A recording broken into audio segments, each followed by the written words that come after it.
Welcome to Master the Game. I am Juice, and tonight we are playing the Blue Rose Fantasy RPG by Green Running Publishing. It is a romantic fantasy setting, and Aaron is going to be our narrator, and I'll let him take it away. And yeah, so take it away, Aaron.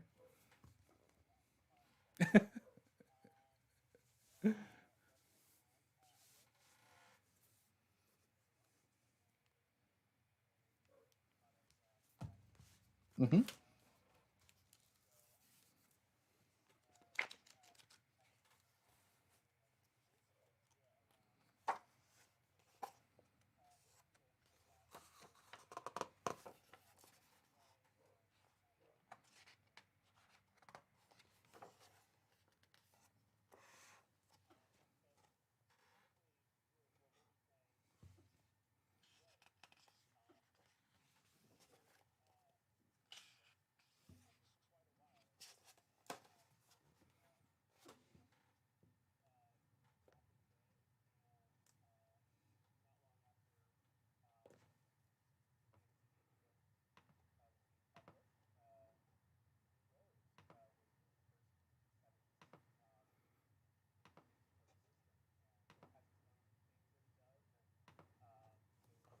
World. But um, yeah, so let me talk a little bit about what Blue Rose is.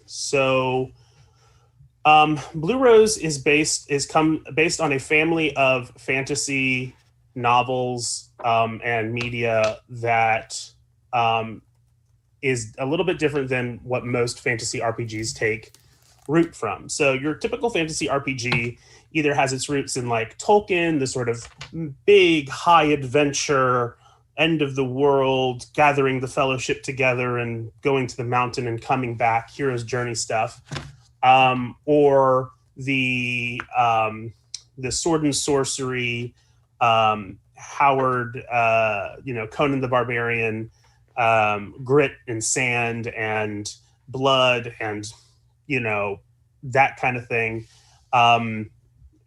Dark worlds. And in contrast to that, around like the 70s and 80s, you got a group of fantasy novelists, mostly women, who were getting into the fantasy writing gig and creating different kinds of stories. Stories that were about communities and asking the question of like, other than like magic and dragons and war, what else are the implications of a fantasy world? Can those worlds be more inclusive? Can those worlds be more environmentally conscious? And it also tells different kinds of stories about connections between people, and uh, stories that don't necessarily end in a big climactic fight to the death all the time. Sometimes it's a matter of there's action and there's wonderful magic that's being cast, and it's often very prevalent in these worlds. But it's not. There's sometimes it's more about finding your place in it and having and being part of a community and being part of a group that you care about, as opposed to this weird outsider or chosen one. And so these books are a little bit more progressive. This kind of fantasy, and it's called romantic fantasy, is a little bit more inclusive. And that's what Blue Rose tries to capture. So some examples are like Mercedes Lackey is a big root for this game, a big foundation of this game. Tamara Pierce, Diane Duane, people like that. So please go read those books. They're all excellent. And you're going to see how and I think that we'll be looking a lot about, since you're so familiar with Dragon Age and I'm familiar with Dragon Age and your folks are familiar with Dragon Age, I think it'll be a good way for us to compare, right? So in Dragon Age, magic makes you scary and bad. In Blue Rose, magic makes you important and gives you the ability to help people, and is very prevalent, and there's a whole infrastructure based on magic. So that's that's kind of the basics. It's not a perfect world. I think that some of the mistake sometimes the perception people have of Blue Rose is that people try to think that it's trying to like be shown as a utopia. I don't think that it's useful to look at this world as a utopia, because anything that you kind of try to put on that pedestal ultimately becomes dystopian, and I'm not interested in that kind of story. It's a world made by people who have problems, and there's always room for improvement. But the magic of this world kind of makes things better. There is a magical deer that is, or a hart that is, a stag that is the culmination of all the people's will, and so it is able to like give divine purpose and merit, allows for there to choose a sovereign who has this divine right, but magically it actually is the will of everybody, kind of subconsciously, of who becomes the next sovereign. And that sovereign, imbued with those powers, is able to find the best people, the most worthy, the most the truest of heart people to help run the kingdom in this form of nobles, who are not inheritors all the time, but are instead kind of like magic, or sort of like really, really important civil servants. Like just I kind of also think about like the civil servants of like ancient Chinese cultures, which were like these really important people, these governors and these people that went out and they did really important things and reported back to the emperor. It's very much in that kind of vein. And so it is not a perfect world. There are problems but it is a good world. Aldous, the kingdom of Aldous, where all of this is taking place, the kingdom of the Blue Rose, it's seen a lot of problems over the years. It came out of a terrible war and has seen the cost of dark magic and hate and intolerance. And it has found strength in tolerance and inclusion, in environmentalism, in progressive ideals, and therefore that is its root, and it tries to be its best. And again, the magic and the gods in this world and the divine of this world really like tries to make sure that it's brings out the best in people for the most part. So it's not a perfect world, but it's a good world, and it's worth fighting for, and it's worth living in and trying to make it a place for everybody. And yeah, that's kind of my pitch on Blue Rose to your viewers and to everyone in this group. Let me think. So where should we go from here? I guess my question would be, I'm going to start off like none of us really know each other. I know Matt a little bit. I mean, Juce, Michael, and talk to Joseph and stuff, but don't really know people that well. Mm-hmm. And so this is going to be super awkward when I'm about to ask everybody, but I want us, but I think it's going to kind of get us in the mode for making these characters in fantasy, in romantic fantasy. And I'm going to go around and I'm going to ask, it doesn't have to be the last time, but whatever comes to your mind first, but I'm just going to say it this way. When was the last time you felt loved? And I'm going to start with Juce because it's his channel. And I'll make it hard on him. So today, I have 3 small children, and I have a 2-year-old who always makes you feel loved. Always, like, just runs up, gives you hugs. However, if you start hugging on him for more than like 2 seconds, he runs away, and he is not like a cuddly kid. Whereas my other 2, my 6-year-old and my 9-year-old, are 100% cuddly. So yeah, I would say definitely today, when he woke up from his nap at 5 o'clock, Definitely like just him getting excited when I came into the house from out here. And yeah. That's beautiful. Joe, when was the last time you felt loved? Likewise today. I have a partner, AJ, and we are poly. And so he has another partner who lives with us by the name of Andrew. So he's my mentor. And today is his day off, but I had some kind of things that needed to be tended to. And, I was looking for ways to kind of navigate all of that. And he very generously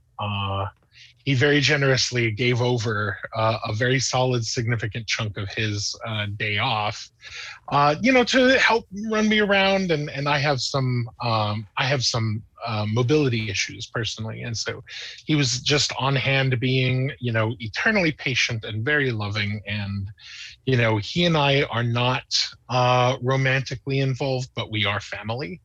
And yeah, so absolutely today. Beautiful. Matt, when was the last time you felt loved? Different kind of answer, but same feels. Just solidarity. There's a lot of stuff happening in Toronto right now.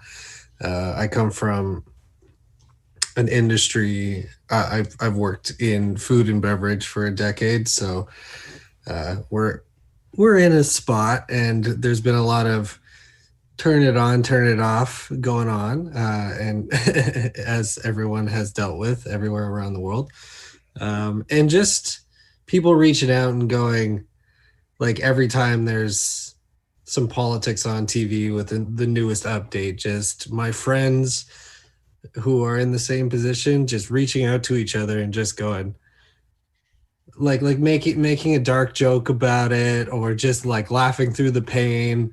Like that's the kind of love that I really appreciate. The making light of really dark situations with the type of people who get me and can crack me in those moments. And that's a special kind of love. That's a through crisis kind of love. But equally powerful to me as a family member or something like that. Beautiful, thank you. And Michael? I all the time, I guess, recently. I just had a newborn, so everyone and their mother is coming to the house. Literally, everyone and their mothers are coming to the house and showering us with accolades, love, food, and also taking the child away from us and being like, "Go nap." So that's been a crazy turn of events. So yeah. Gotta love when you get the frozen lasagnas from people and stuff. Oh yeah, no, we're getting fresh. Like everyone's like, I just baked this. Here's a whole cake. You need that. I'm like, I don't need that. That's a whole cake. Oh, you need that. I don't. I'm going to say that there's a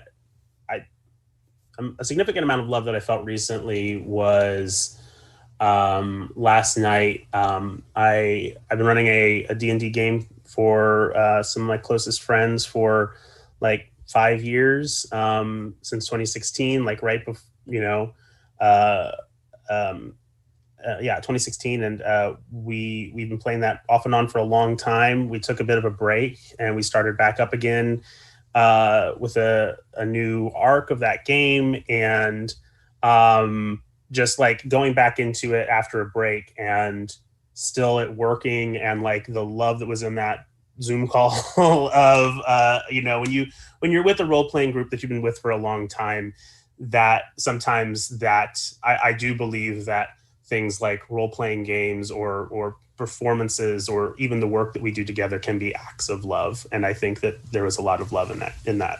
So yeah, it was wonderful. Awesome.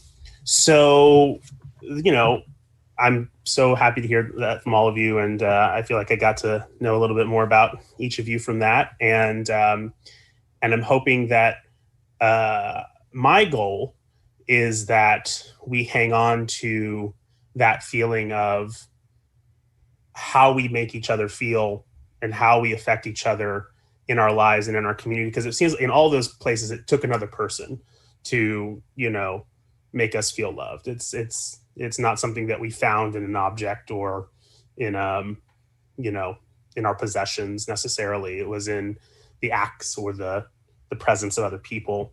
And I think that'll be a good touchstone for us moving forward, these next 3 games that we'll be playing. So we're going to get into character creation very soon. But before we do that, I want to make sure that we have our safety tools in clear, because, you know, this is a game that deals with emotional storytelling, and there are, because it is a game that has, you know, is inclusive and aims to include things in role-playing games that are often either sidelined or not necessarily baked into those settings. I think it will be important for us to make sure that we know our boundaries and know our safety procedures. So, I mean, obviously, first and foremost, not a new concept. Anybody, for very few people, I'm sure, but I utilize the X card. If anybody, if we ever touch upon something that is uncomfortable, triggering, you just don't want to see it, find a way to get my attention. You can, you know, do this. You can make a big card that's, you know, big enough, and I'll try to see that. This is a game that we're not going to be playing with like minis and stuff, so I shouldn't have too many tabs open. So I should be able to see the chat. And if you have to just stop me or whatever, and we will stop. We will either cut and move on, and we'll rewind. If you need to come to me later to talk about it, please do. You do not need to explain yourself in the midst of play about why that was, you know, triggering, or, you know, why that needed to be excluded. So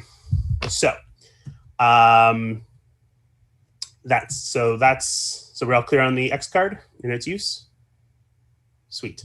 So the way I do sort of our limits in our game is I use the sort of the traffic light method of red light, yellow light, and green light. One, because I really like how the green light allows us to also not just be prohibitive, but prescriptive, but also like allows us to have things that we attach to. They're like, oh, these are things we're excited about doing, as opposed to just saying we can't do this, which is important too. We have to know our limits. So just think about your red light as your hard limit. We will not discuss it. It will not be role played. It is not something that will come into our world at all.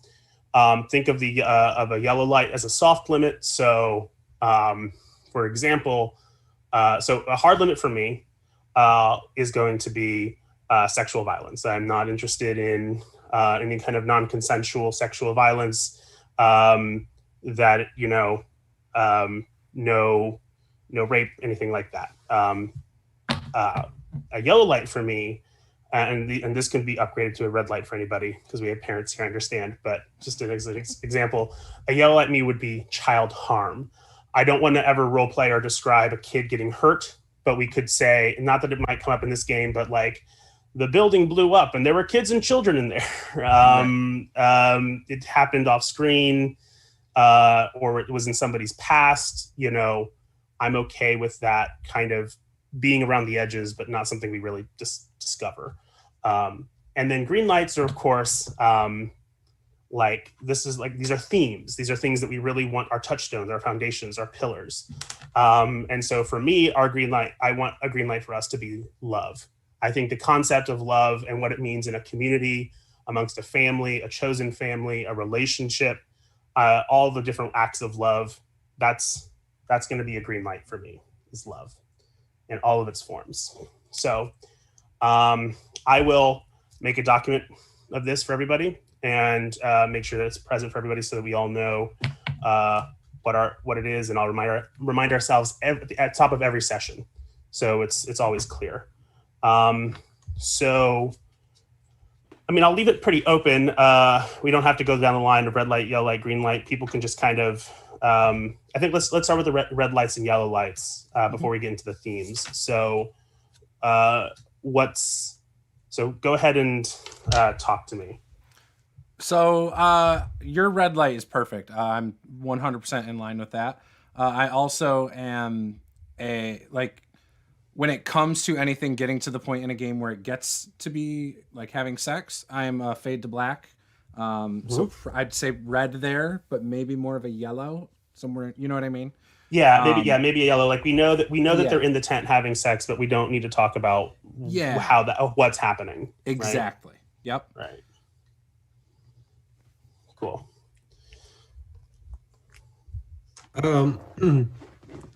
Just an inquiry about the yellow there, Aaron. Yeah. I did intend to play a character with a little bit of like a history nugget that revolves around like parent to kid emotional abuse, not physical abuse, but I wasn't going to make it a hyper focus or nor would I have to. It's kind of based on the boundaries of the game, but it is a motivating factor of my character's like behavior as an adult or a young adult. So again, because I probably wouldn't play for me, since I made that a yellow light for myself. I wouldn't role play the scene of like a flashback of you being emotionally abused. But I think we can level there where it's like we don't need to like do a back and forth in the pain necessarily, but but I did want some real, like, especially in something that is a system that is so inclusive and so so safe. I did want to present a little bit of a hard note on just how kind of awful his noble house was. So it'll be soft mention, but I just wanted to note that just because it's in the same category for me. So it's a hard, it's like that's abuse to me. So it's like, thank you. Yep. Sounds good. Yep. All right. Other than that, green light on like real relationship intrigue consequences. Like if, because this game has a lot, I am imagining is going to focus a lot on interpersonal relationships and the politics therein, just actively engaging those kind of consequences as opposed to just fighting off assassins or something like that. Complex consequences is my hard green light. That's what I want to see in this game which is a big challenge for you, but I believe in you, Aaron. I appreciate that. I second that green light, by the way. so let me just make sure that I have a good sort of handle on that, so I can maybe like put that into like a couple of words. So like, should I say like relationships have consequences? Is that what we're going for here? Yeah. If the high goal of the game is a sense of community, belonging, love, and family, then that's an earned quality. Relationships have consequences. Yeah, love it.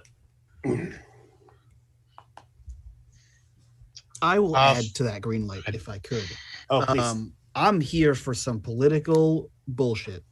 Political intrigue, political whatever. Okay. Give me some Game of Thrones level political BS. Sure.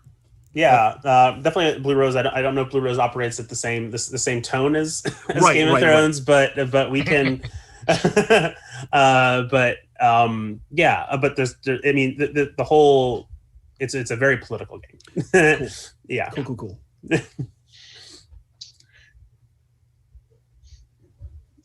Joseph, were you about to say something? Yeah. So I think that in terms of yellow light, I think I've got two subjects in that I'm very okay with them, existing in the backstory of characters or the plot, but it's not necessarily something I want to see on screen or even necessarily sort of discover the evidence of on screen, except as a like, and you can tell this thing happened. And that would be suicide and like wanton violence to animals. I mean, you know, we know that the world has hunters, like, you know, people eat meat, et cetera, but you know, I don't need a John Wick motivation. Right.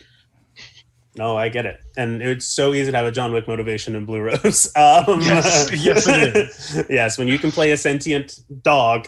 Yes. And actually, I should note that I consider Raiden people for that purpose. That's true. Because the setting does consider Raiden to be people. And I mean, you know, if I'm building a character who is going to go into situations where violence happens, I can hardly call foul on that. So. Right. Yeah, I didn't mention that in my little pitch about the world, but a big part of this world is because of that sort of inherent sort of, you know, the tide of Mercedes Lackey and also the environmentalism of this world is that there are awakened animals who have personalities, sapience, you know, and have rights within this society.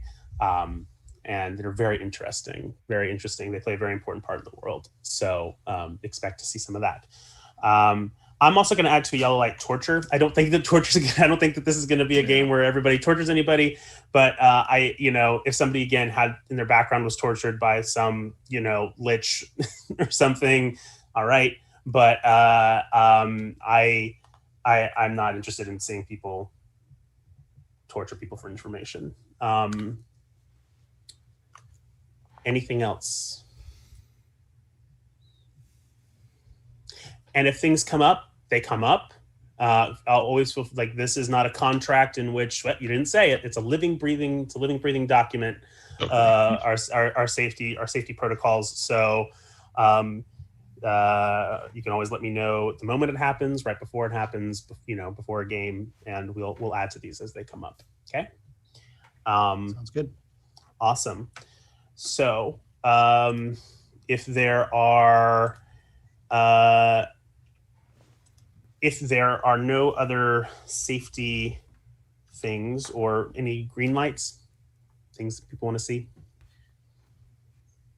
Okay.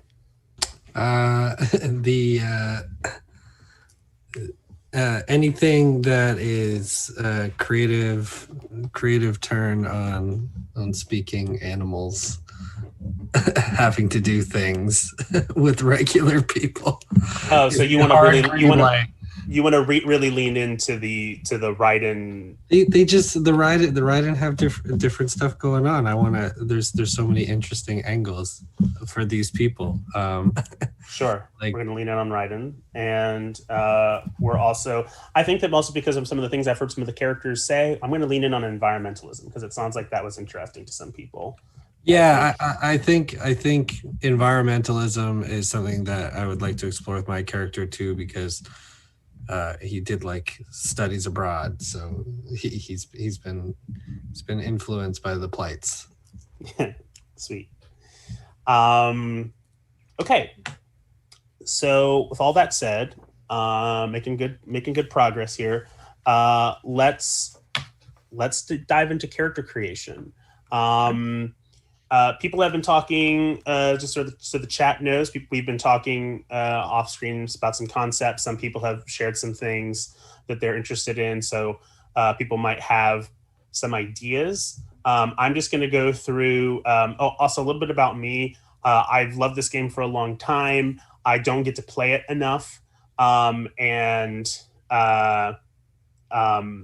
luckily we have Joseph here who is very intimately involved with Blue Rose and charged. Yes. Yeah, Green Ronin. So you might see me asking for some help every once in a while. But basically, we're going to be going through the character creation down the line through the book, and I'm going to. What's most helpful for people? Would you rather me kind of go through this? Everybody does it, and. You know, people let me know if they have questions. Do you want me to go one person at a time, and as I'm talking to that person, maybe other people are doing their own character creation. What's most helpful for everybody here? I'm a learn by doing kind of guy, so whichever one works. All right. So if we're trying to make characters that tie to each other, we should probably do it together. However, I have no problem if some people are really comfortable and want to go ahead. Yeah. I tend to do that a little bit. So, but yeah. Yeah. Okay. That's cool. Yeah, I wouldn't mind maybe if folks have concepts, maybe talking about them a little, and that way I kind of see what the distribution looks like and that kind of thing. I love that. Yeah, and I think and luckily that's our first step in character creation, right? Is what is your character concept? And so yeah, let's go around. I'll go in.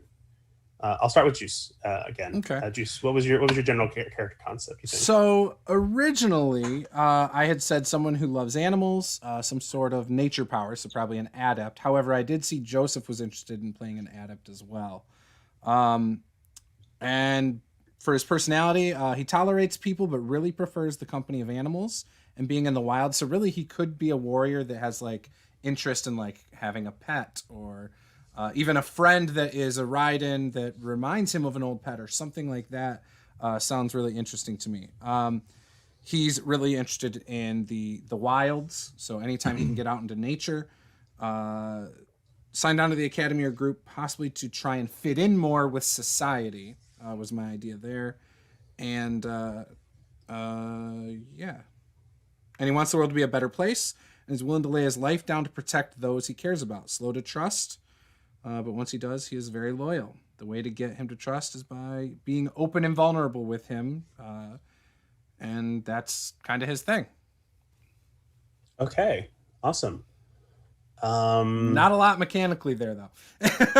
That's not what the concept is. I know. No, that's perfect. I love it. Okay. Joe, do you want to talk about? I know that you had several ideas. Yeah. I'm very familiar with the setting and game, obviously. For those who may be watching, I'm the current line developer for Blue Rose at Green Running Publishing. So this is kind of my baby. But you'll find when you're the developer, no one will ever run the game for you. So I'm super stoked to be here. So I have been thinking about playing a Raiden. And I basically have a handful of concepts. I have 3 concepts, one for sort of each of the classes, mostly because I would like to play with Raiden in this setting, sometimes develop a psychic bond with folk who are explicitly not Raiden themselves. And this is referred to as the Raibond. And so I would really like to play someone, a Raiden character who has one of these bonds with one of the other PCs. So I kind of have, a little open concept so that like I can complement what the other PC does pretty well. Like I've got a very urbane sort of charismatic social Rycat. I have a sort of big galumphing warrior type Rybear, or a sort of, sleek, the shadow in the night, like Rye Wolf Witch kind of a character. So mostly I'm sort of interested to hear, if the other players are interested in having this sort of dynamic. Like the Raibond is actually a very close relationship that doesn't have an analog with any other type of emotional relationship. Like it's not considered a marriage or being siblings or any of those other things. It is its own relationship in the setting. But yeah, it's pretty close and they tend to stick close together. So that's kind of where I'm veering. I like Nice. it.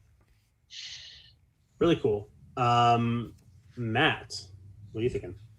Yeah. If I'm not understanding kind of the like bare bones setup here, we're on the precipice of a graduation. Oh yes, let me get into that. And let me for both audience and for everybody here. I've wrote about it a couple of times, but just to reiterate. So we've talked about the nobles, right? Who are this meritocratic, chosen few who go out and help manage this kingdom.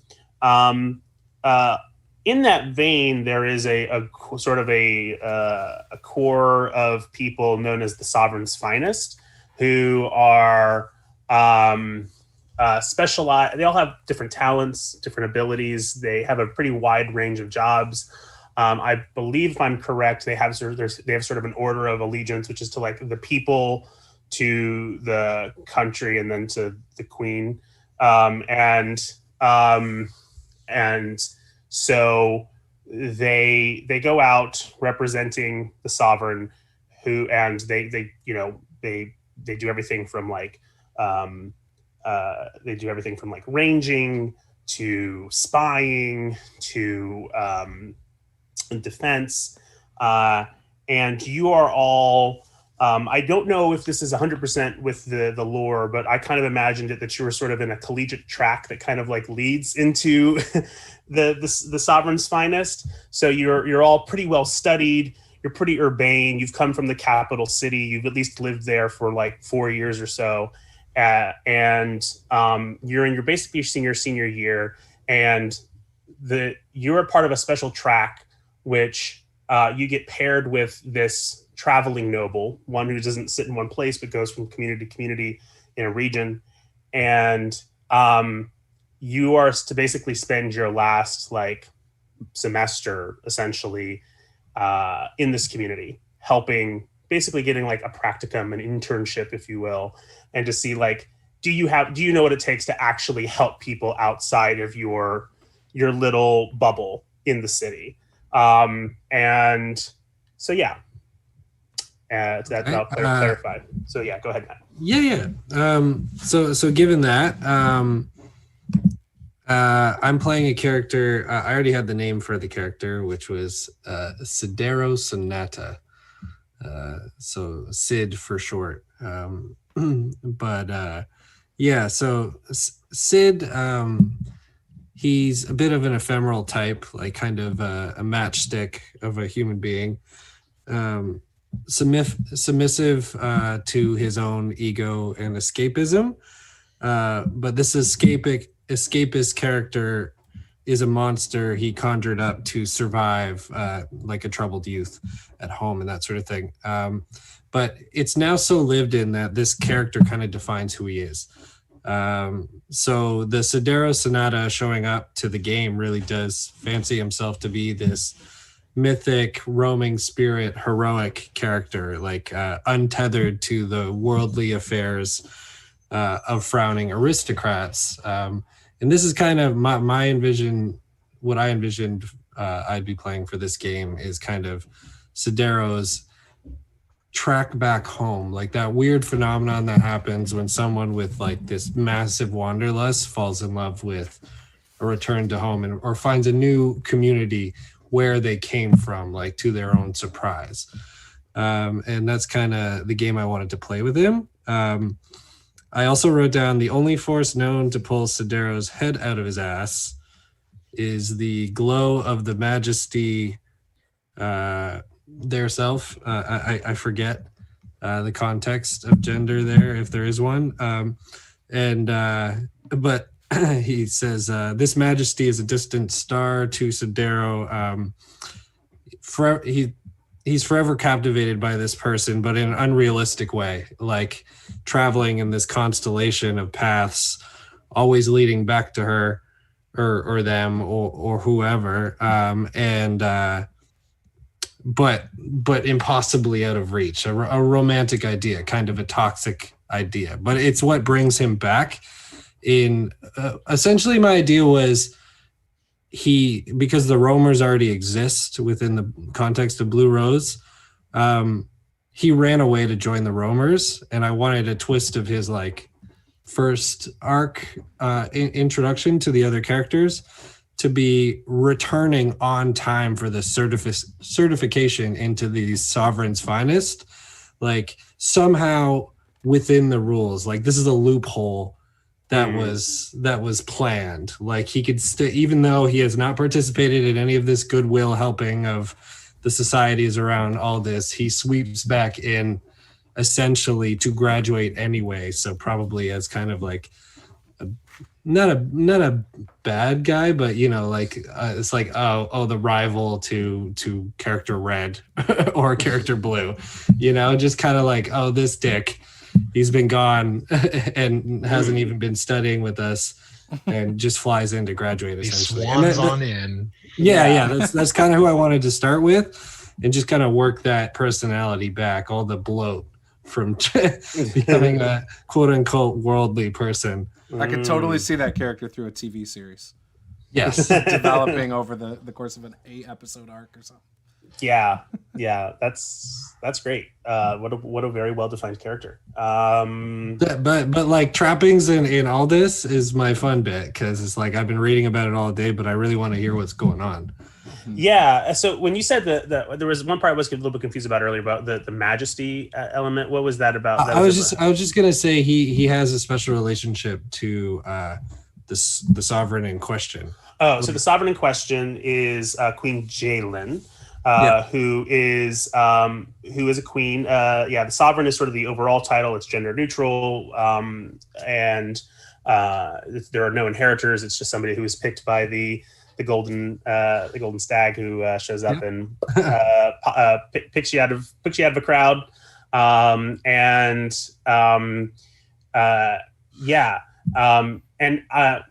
This is mainly only I think is gonna matter to Joseph, but I think that we're going to be starting our campaign before there is kind of like where the timeline is with the True 20 Blue Rose, which is before there is a war with Kern, and before Queen Jalen shows up and like magically like kills the Lich King, vanquishes the Lich King somehow mysteriously. Which is only going to mean anything to me and Joe, but and once you guys read the rules, it'll come to make sense. There's a reason for that, and you'll find out later. But yes, so she would at this point she would be an untested sovereign, one who is a little bit strange and academic and doesn't really do the sovereign things that she should be doing, and but is still, you know, young and interesting, and you know, what's her deal? So I want to hook with that person, even though that's cheap.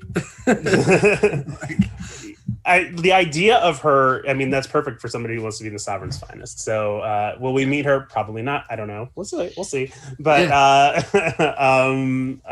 but I do. But I love that.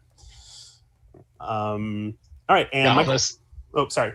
Sorry, no, I just wanted to say, the idea of someone who kind of has this like far away, you know, courtly love notion of who she is, and thus joins the Sovereign's Finest as a way of maybe being part of her court is fantastic. Yes. Yeah. Like a reckless honor and nobility to something that doesn't exist at all. And the fun of that is unraveling how toxic that is. That's cool. Fun. That's really cool. Okay, Michael.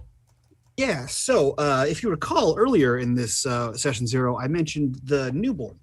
So I haven't had time to go through much of anything. I've read our chats, and I have an idea, having gone through the book in approximately 49 minutes. I very much like the idea of the Vata. So I think I'm going to play one of those. And I like the duality of them coming from either Kern or the other place that I can't think of right now that they don't like them. Jarzon? That's the one.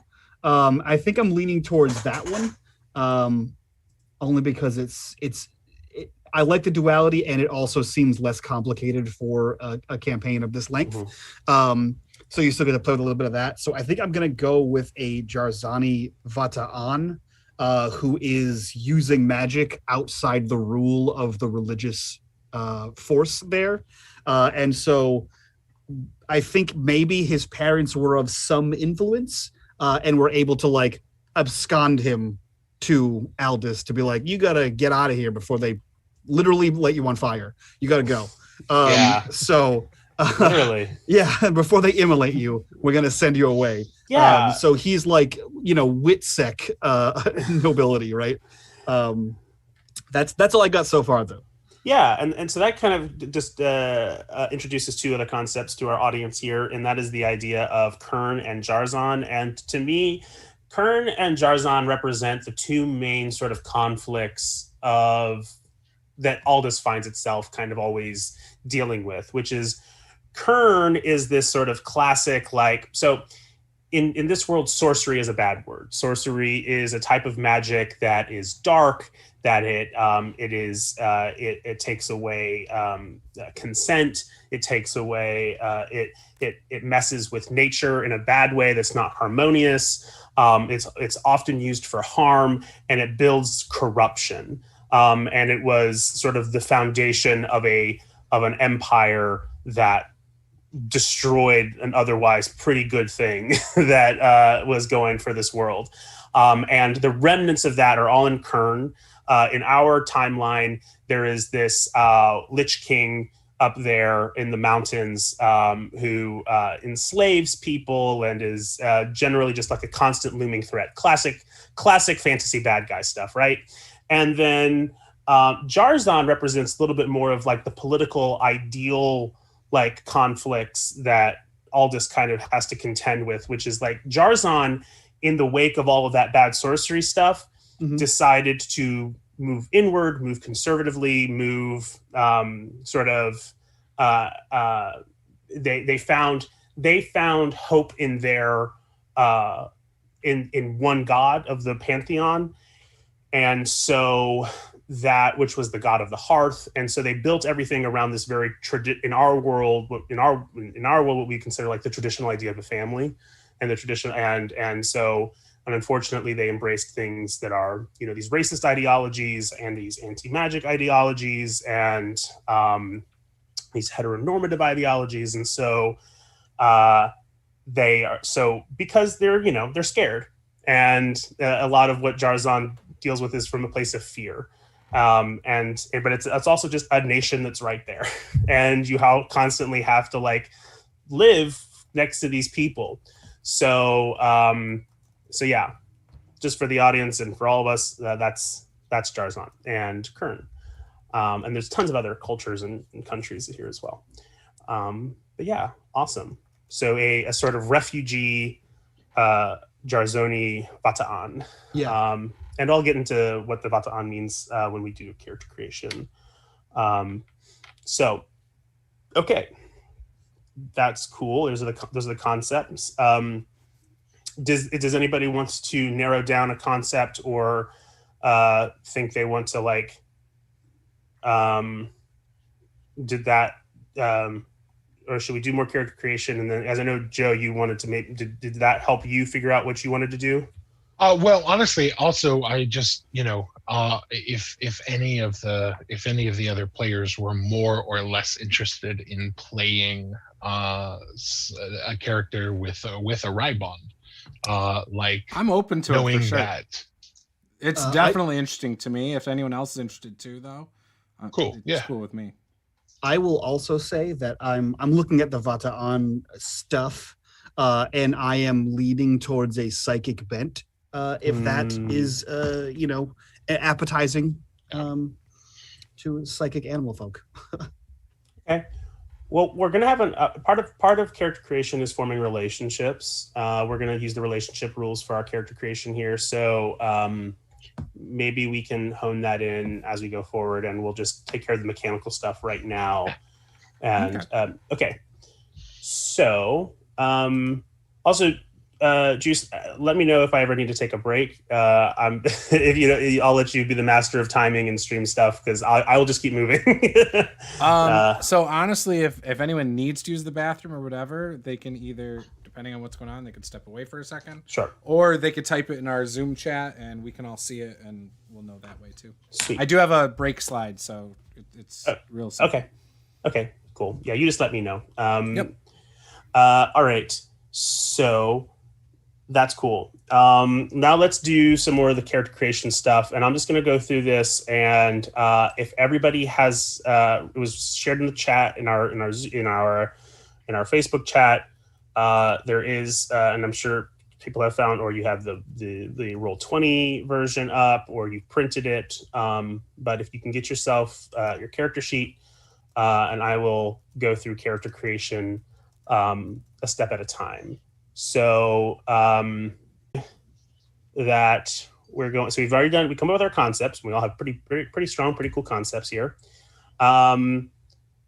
So now we're going to determine the abilities, and the way we're going to do this is pretty. I'm going to use the sort of quick and easy, go right into it, because not everybody here will necessarily know what each of these abilities is, and so like really spending the time like min-maxing this is not as interesting to me right now. So I say let's just do the regular 3d6 down the line, and then swap 2. And that's going to go for each of our abilities. And I believe the abilities in this game are the same as every other Age game. Except Dragon Age, yes. Except Dragon Age? Dragon Age has 2 that are not included, I think. Okay. Fantasy Age and the others split them out into 4. So 2 turn into 4. Okay. So we have accuracy, communication, constitution, dexterity, fighting, intelligence, perception, strength, and willpower.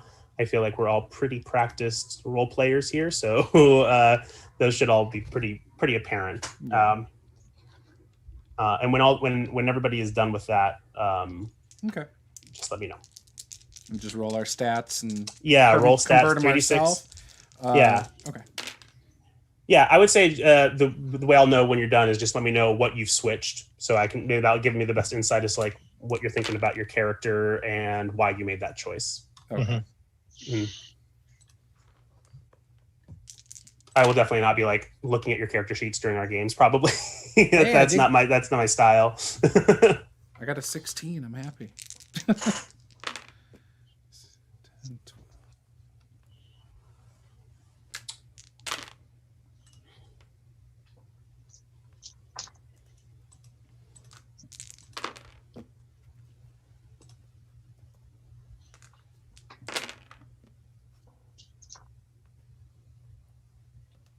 Yikes.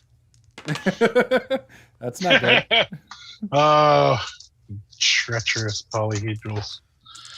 You just need better dice. Yeah, that's very clear. I know some people. I'm happy with this. I mean, you get a lot of 2s at the end of the day, so. Yeah. All right. I'll do my conversions and then I'll switch.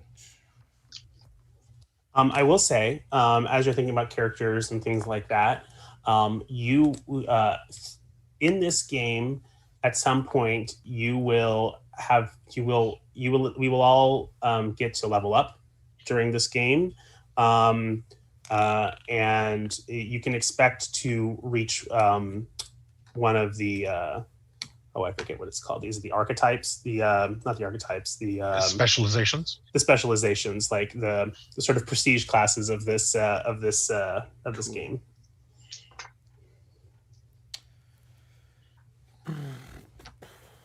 So.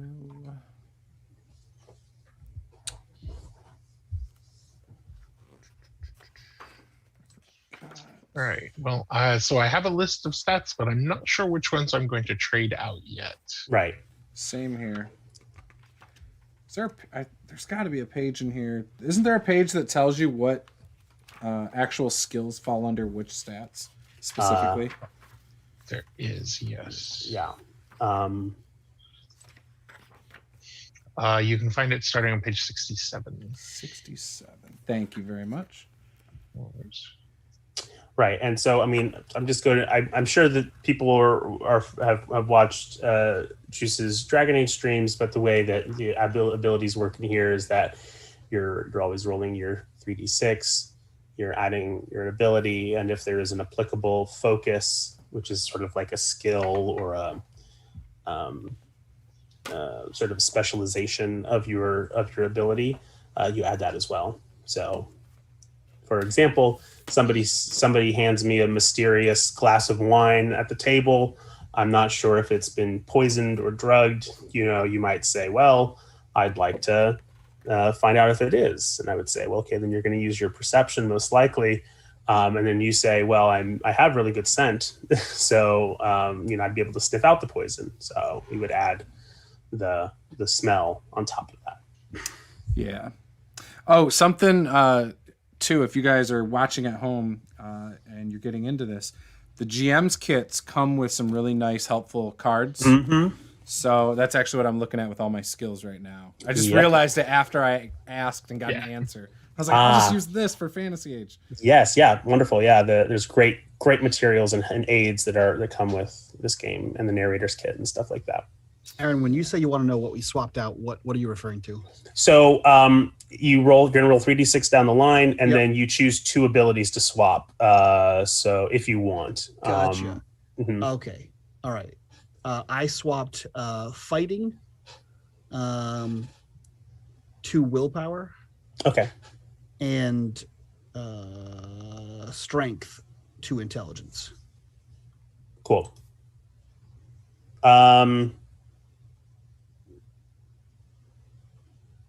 I think that correct me if I'm wrong, Joe, but is the idea there that you're only swapping 2, like there's only one substitution, or you substitute twice? I think that the baseline assumes that there's oh, you meant like swap 2? Yeah, like not 2 times. Not 2 times. But you know what? Oh, Here's I've what I'm going always to thought say. it was 2 times. So here's what I'm going to say. Swap 2 times. I don't. Make the character you want to play. It doesn't. I was going to say, yeah. The worst that happens interpreted is that 2 you have a times. character a little more closely aligned to what you were envisioning. So. Right. Yeah. If this was like a home game, I honestly I don't really police how people make their characters. So it's right. So, Michael and Juce, do y'all have any idea what classes you're thinking about playing at this point? Not a damn clue. Well, there's 3 classes, and they're all on the table still. Right. Yeah. Well, it sounded like Juice was doing warrior, and to me it sounded I've gone, and it depends on the moment. I've gone from warrior to adept to expert. Yep. I honestly, right this moment, expert sounds the most appealing because I like the idea that it ties more into some animal stuff. Okay. And so I'm leaning adept. Yeah. So I was looking at the class powers. And some of the starting talents, I think, were more intriguing for the expert. So, yeah. So you know what? I'm going expert. Expert. All right. Love it. Right. I've never played it in the age system, so we're good. So we got an expert. We got an adept. Matt, what were you thinking?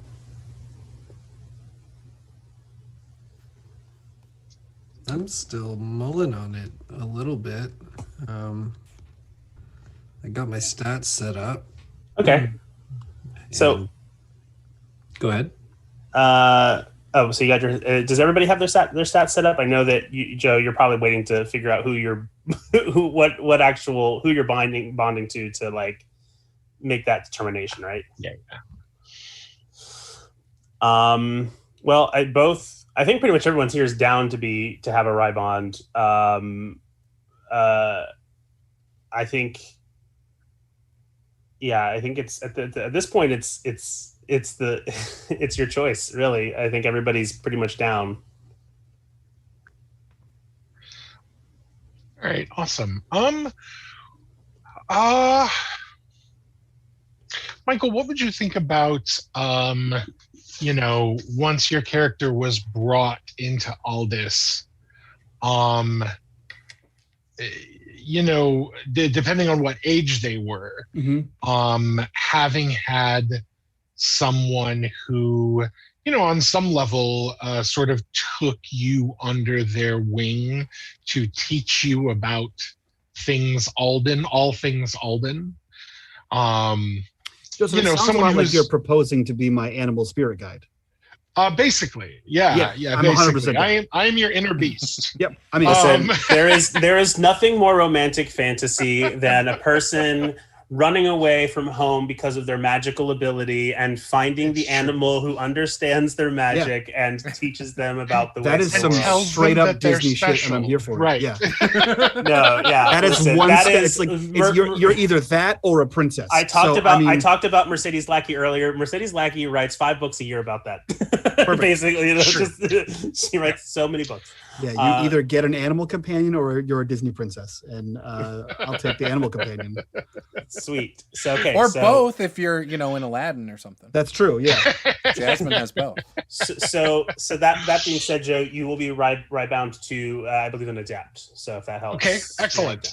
So I will go ahead and play the Samantha, who is a Rycat expert, very socially adept, very like she grew up. So she is a lot of, not all Rycats, but a lot of Rycats in the setting are actually, they have the coloration and shape of Siamese cats, but they're actually about the size of like, you know, between like a bobcat and a mountain Yeah. lion. Like They're huge, and it's a little bit ridiculous. So I love the idea that once you were escaping, because there's actually a swamp in between Jarzon and Aldis, and so either she was there waiting for you when you came up out of that swamp, or if you arrived by boat, she was there waiting somewhat impatiently on the dock, kind of a thing. I like it. And now all I can think of is the Golden Compass, and I'm also here for that. Another a big touchstone for me. Yes, Yeah. I love that. Yes, yeah. Those marshes between Jarzon and the Varan marshes are no joke. Terrible places to be, especially if you're a magic caster. Things go bad there. And I think he didn't, because it was absconding. There was no boat, right? Because no one could know he came there. So that makes it more dramatic and awful. Yeah, you you spent wade through that. Wade through that, and your powers would have manifested very strangely if you didn't know how to control them. Cool. Okay, cool. So that has kind of honed down what everybody's abilities are going to probably be. Let's move on to the next bit for anybody who hasn't yet. So Just for the record, I've switched out my strength and communication. Oh, thank you. Yes. Exact same here. This is a very, very communicative bunch. Good. Sweet. So the next step is to choose race. And in Blue Rose, there are only a handful of races. Most romantic fantasy actually just kind of keeps it to just humans, but sometimes there are some special cases. And in Blue Rose, we've already talked about the humans. I mean, obviously humans are kind of like default. We've talked about Raiden, the awakened animal people. We also have night people, who were sort of who were constructs of sorcery, that these evil sorcerer kings thought they're going to do my bidding. And they just ended up being like people. They were like, I tried to make a monster, but I just made a person who has actual wants and needs. And so, so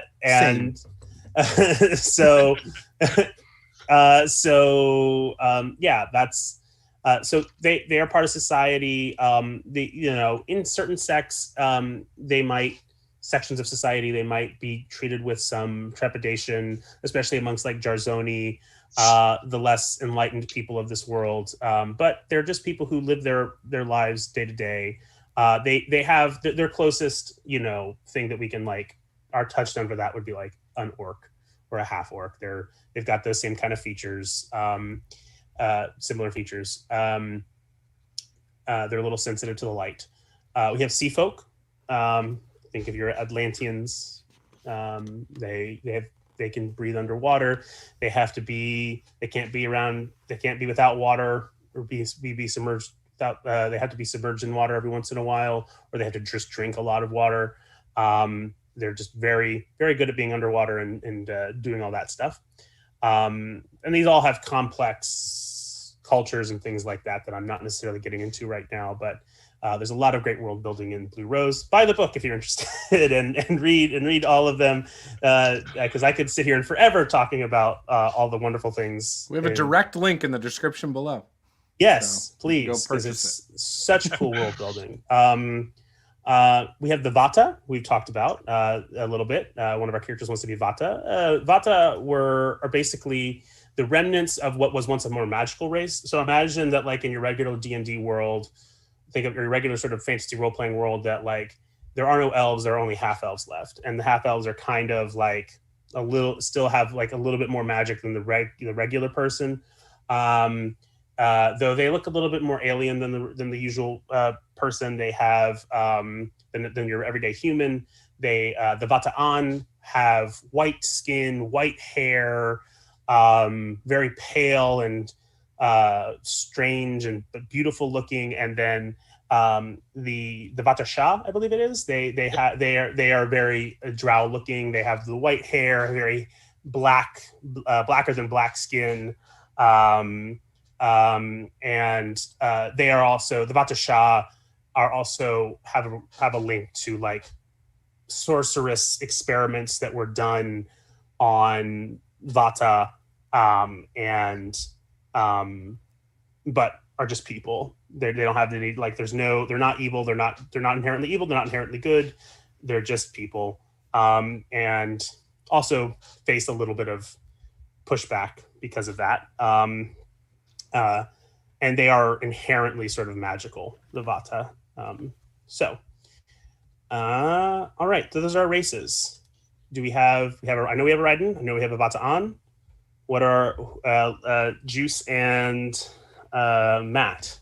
What were you thinking?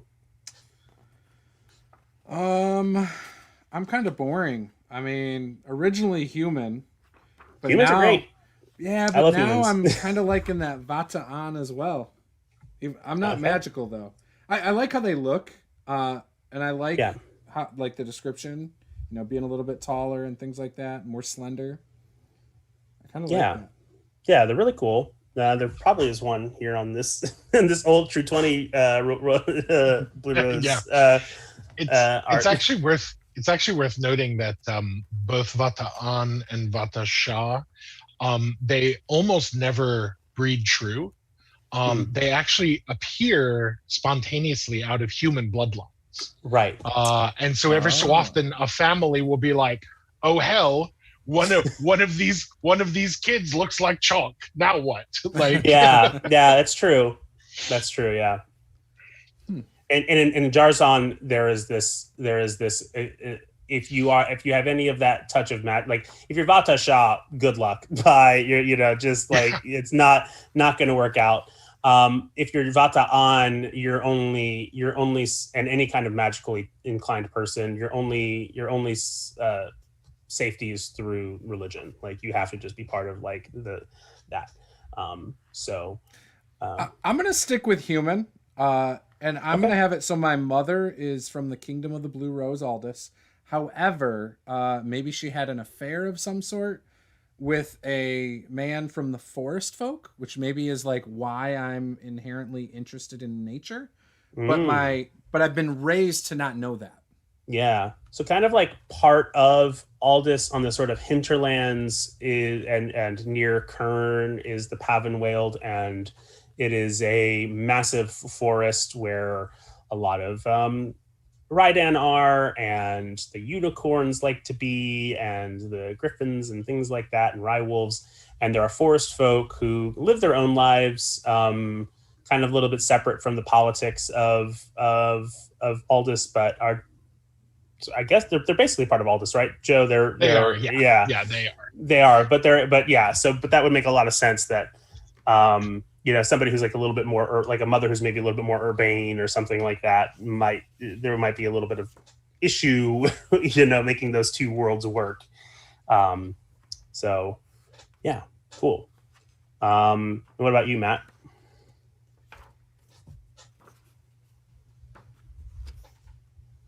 I think you're muted, Matt. Oh yeah, your mic might be. I was actually going to play an Aldean human, kind of boring, but I just wanted to explore that a little bit more. It's such a fascinating setting. What's lovely about Blue Rose, in any setting that does like a really does really great world building, is that because there's real thought given to different human cultures. Mm-hmm. And the fact that like human is not just human. Human means that are you from Aldis? Are you Rizaean? Are you this? Are what is your actual culture? And so it's more than just like, mayonnaise on white bread, which is great. My wife tells me I'm boring for playing human because like that's what I pick almost always. So that's why.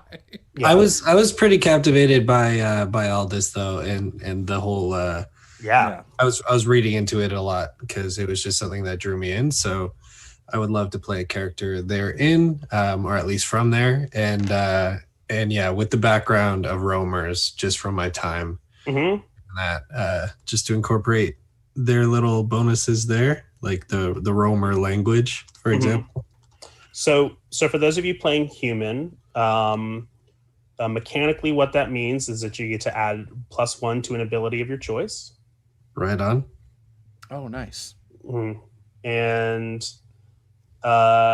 you pick one of the following ability focuses, either dexterity riding or constitution swimming. So you would have the dexterity focus of riding or the constitution focus of swimming. Okay. Your speed is equal to 10 plus your dexterity minus armor penalty, and we'll get to that once you figure out if you have armor or not. So 10 plus your dexterity, and you roll twice on the human benefits table for 2 additional benefits. So each of you are going to roll 2d6, add the dice together. You're going to tell me what you get, and I'll let you know what that benefit is.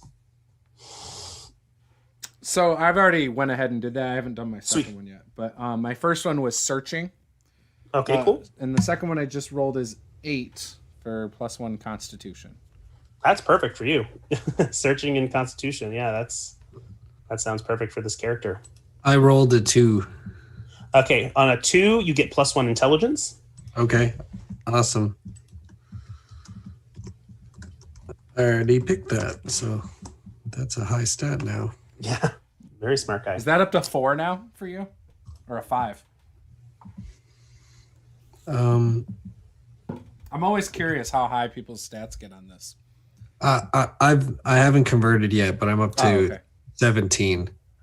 So those numbers they change. It's not a like D&D where you have a big number and a little number. Those only affect the modifier. And it's not called a modifier in this. Oh, I'm sorry. I forgot to convert people's abilities. If you have the player handbook open, I do. So he rolled a 15 originally for that. I can. Yeah, determining abilities is on page 31. He's up to 5. Oh. Yeah, I rolled a 15 originally. You're right.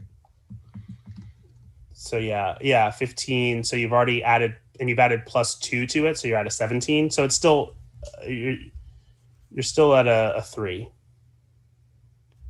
You're at a 3 for intelligence. Okay. Oh, but wait a minute. Are those pluses? Those pluses aren't to that roll. The pluses are to the actual ability after the actual trait. After the fact. I apologize. So yes, then you are at a 5. My mistake. We know who our smart guy is. Yes. Very. Yeah, 5 is huge. And then you're going to roll again on that table as well. Okay. I always think it's very funny when I get smart characters because like I lose the capacity for intelligence as soon as I start role playing them. Hey, the characters take on a life of their own in the game. Yeah. I got 10 on this one. A 6 and a 4. 10 is going to be, you're going to get focus. You're going to get a focus. So that's going to be accuracy brawling. So you have the accuracy focus of brawling. Okay. Cool. Very smart. Good puncher. it is this. I love the idea of this like really just smart guy who like has to like sometimes resort to fisticuffs, because of his immense ego. He gets frustrated that people don't understand what he's saying. It's true. Totally. Okay. It's the Napoleon complex for brains. 100%. Like, you're too dumb. I'm so smart. so for the Vata, the Vata on all Vata get the following benefits. You gain a novice degree in one arcane talent of your choice. So either animism, healing, meditative, psychic, shaping, or visionary. I believe you were interested in psychic. I think I took visionary. Oh, visionary. Okay, cool. Your constitution ability is considered 2 points higher on any of the recovery formulas given under the health and healing. Yeah, I was curious about that. That is complicated. What does that mean? So your basically, Joe, would you mind? No, yeah. I'm sorry. So in the Vata, it talks about your constitution ability is considered 2 points higher for any of the recovery formulas given under health and healing. Honestly, don't worry about it. It very rarely comes up. Okay, cool. Basically, the closest thing to like potions of healing in this setting is an elixir that allows you to recover a certain amount that's based on your constitution score. And so Vata, because they have a little more inherent magicalness, have effectively higher constitution scores for the purpose of those elixirs' efficacy. Gotcha. Sweet. So the Vata nature at the same Vata mature at the same rate as humans and other humanoids, but age at about 1/3 the rate of humans after reaching maturity, meaning venerable Vata can easily live over 2 centuries. My guess is that because you are a student, so you could have entered later. You're probably starting at a pretty young age. Your speed is equal to 10 plus your dexterity, and if you have any armor, that'll have a penalty on that later. You're gonna roll twice on the Vata benefits. I did, and I got +1 accuracy and focus, communications, persuasion. Sweet. Does anybody else need any guidance on racial ability stuff? Okay. So the next thing that you would move to is backgrounds. This is where your hero came from. It's the culture, the culture that you grew up in, where on the map you were from, or the people who raised you were from.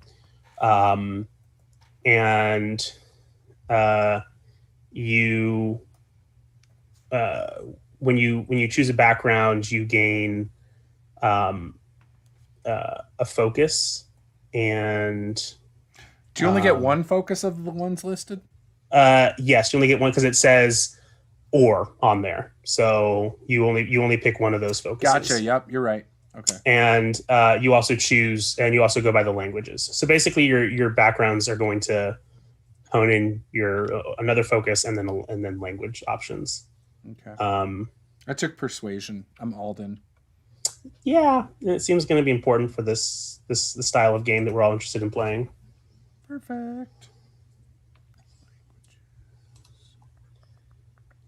And did anybody need any help with background stuff? I'm playing into the roamer background. The roamer background. So focusing on performance communication. Yep. So okay. So yeah, you're going to be doing communication performance is going to be your performance is going to be your communication focus, and Feinto, which is known colloquially as Roamer, and Alden. For the audience at home, the Roamer people are based on the Romani people. They and other sort of travelers in our world. They have a very rich history of they're nomads and wanderers. They are merchants and entertainers. They have a very strong sense of like fate, and part of that is to do with some of their divination practices,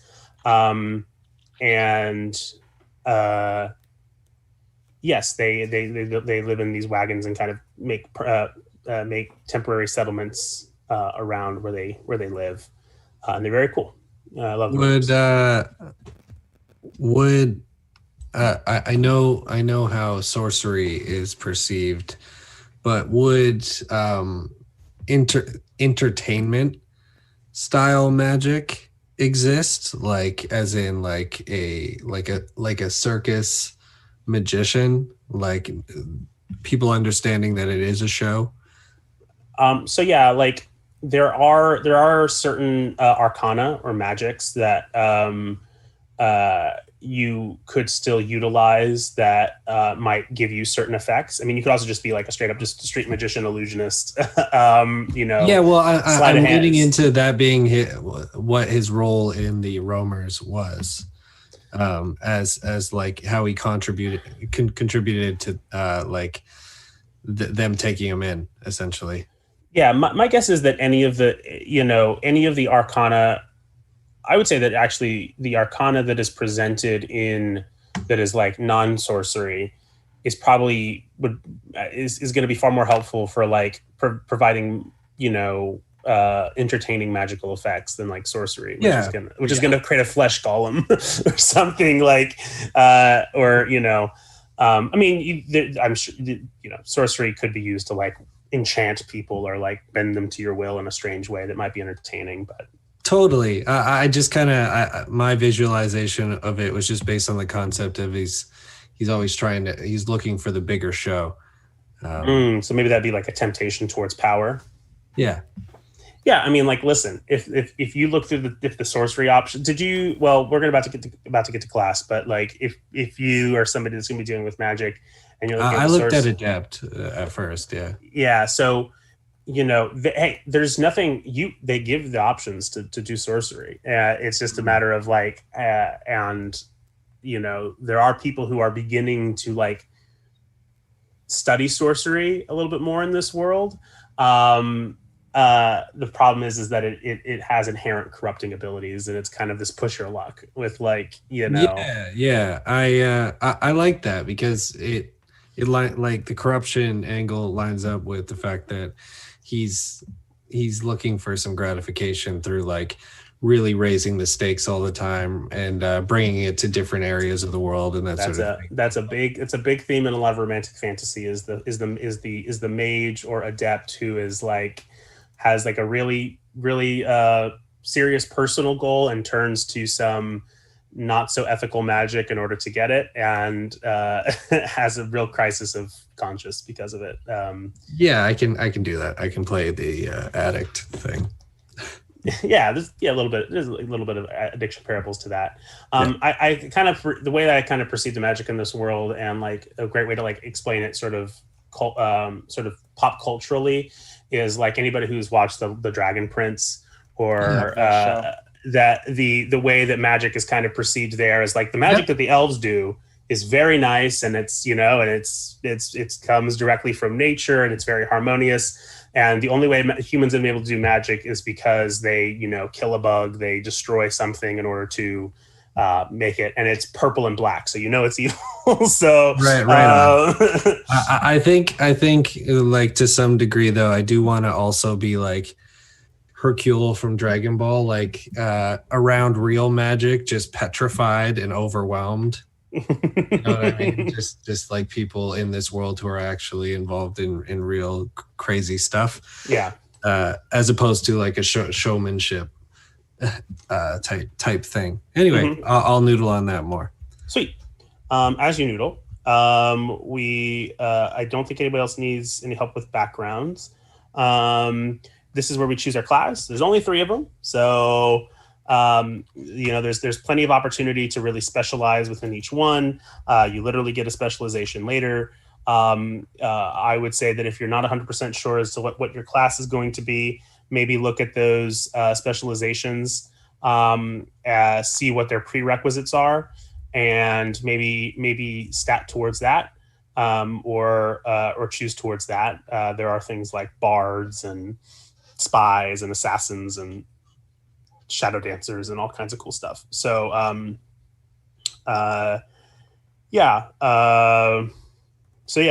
like most other age games, you got your 3 choices: adept, expert, and warrior.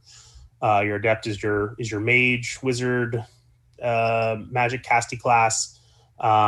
Your expert is your rogue, your ranger, your person who brings like skills to the fore and are a little bit more quick on their feet. And your warrior is your warrior fighter, your person who's going to be a little bit more martial, solve problems martially. Does anybody need me to walk them through what their class gives them? No, I don't.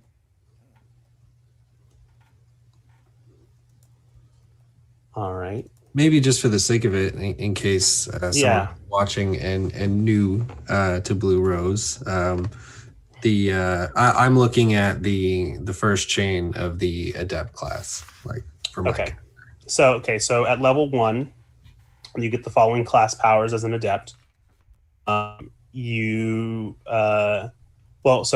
starting health is going to be 20 plus your constitution plus 1d6. Okay. All right. You have access to the weapons groups brawling and staves. Pretty good for somebody who has a brawling focus. Yeah. So at level 1, you get the following powers. You're going to get Arcane Training. You begin with 2 Arcane Talents at novice rank. Arcane Talents include Animism, Arcane Training, Healing, Meditative, Shaping, Psychic, Visionary, and Wild Arcana, or Wild Arcane. Animism is sort of like your shamanistic kind of magic. Yeah. Healing is healing. Meditative is sort of the magic of self-improvement and going inward. The shaping is sort of like bending in this world, finding different elements or forces within nature and being able to like bend them and shape them to your will. Psychic magic is really big in this world, very important. Visionary, I believe, is to do with understanding fate and like extra sensory stuff.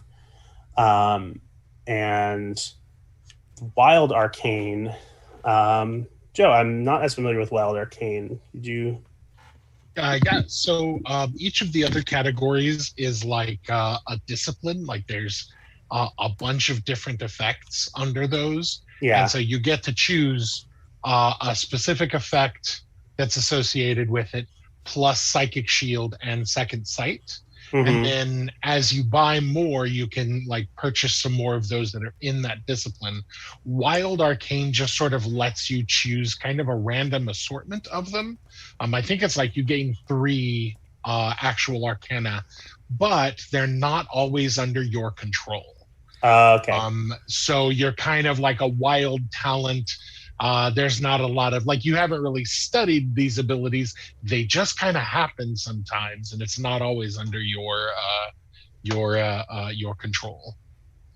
Okay. I definitely want to have been taught whatever my craft is. So I think I will probably skip the wild arcane. Even though It's very tempting, yes. And arcane training is like a little bit more like meta magic-y stuff. Am I right in that? So arcane training, you actually, when you purchase that talent, it actually gives you a couple more arcana. Okay, I see. Within one of the disciplines that you have gained from another talent, right? So if you take visionary later on and you want more visionary arcana, you would, when you have a talent slot come up, you would pick up arcane training, and that'll give you a handful more of visionary or whatever other disciplines you have. Gotcha. Okay. I have a question. Yes. So in Adept, level 1 says Arcane Training. You begin with 2 arcane talents at novice rank, choosing from Animus, Arcane Training, Healing, Meditative, Shaping, Psychic, Visionary, or Wild Arcane. If I already have a novice in one of them, can I make that Journeyman? Is that a thing? No, because this is specifically saying you begin with 2 talents at novice rank. Okay. Yeah, I also get a novice one for being a Vata, so I wasn't sure if I could compound those. What did you could? So I do have a question. So I had randomly rolled. I had got riding. Will there be an opportunity for me to ride animals and stuff? Yes. My main thing, my main purpose for like knowing people's character, like I never look at people's character sheets during games, but I initially look at character sheets so I know what people are interested in doing or what they want to do, and so that will come up. Cool. So I just took the focus novice for animal training. And I'm hoping to, obviously I feel like I could probably use that on a variety of animals, but I would like to eventually get like a something I could mount as well, because I have riding. So it just seems to make a lot of sense. So yeah, I mean, this game is not too concerned with like your economy of like equipment and ownership and property and stuff like that. And so like, I am okay to like, I mean, you've had to travel here. You probably have a horse, you know, cool. there's, you know, this is a world that needs it. So are there more exotic animals too that could be ridden? I don't think that there's any exotic mounts that aren't like you'd have to be like really like specially bonded with like a griffin to mount it. For the most part, it's just a horse, probably. Okay. Just or like a rye creature that you know. You're very, you know, you're riding that you're very interested, that trusts you. I'm cool with it. I was just curious. We got people asking about like axe beaks and giant lizards and stuff. Well, hey, do they like cats with wings? There's cats with wings. What about a stag?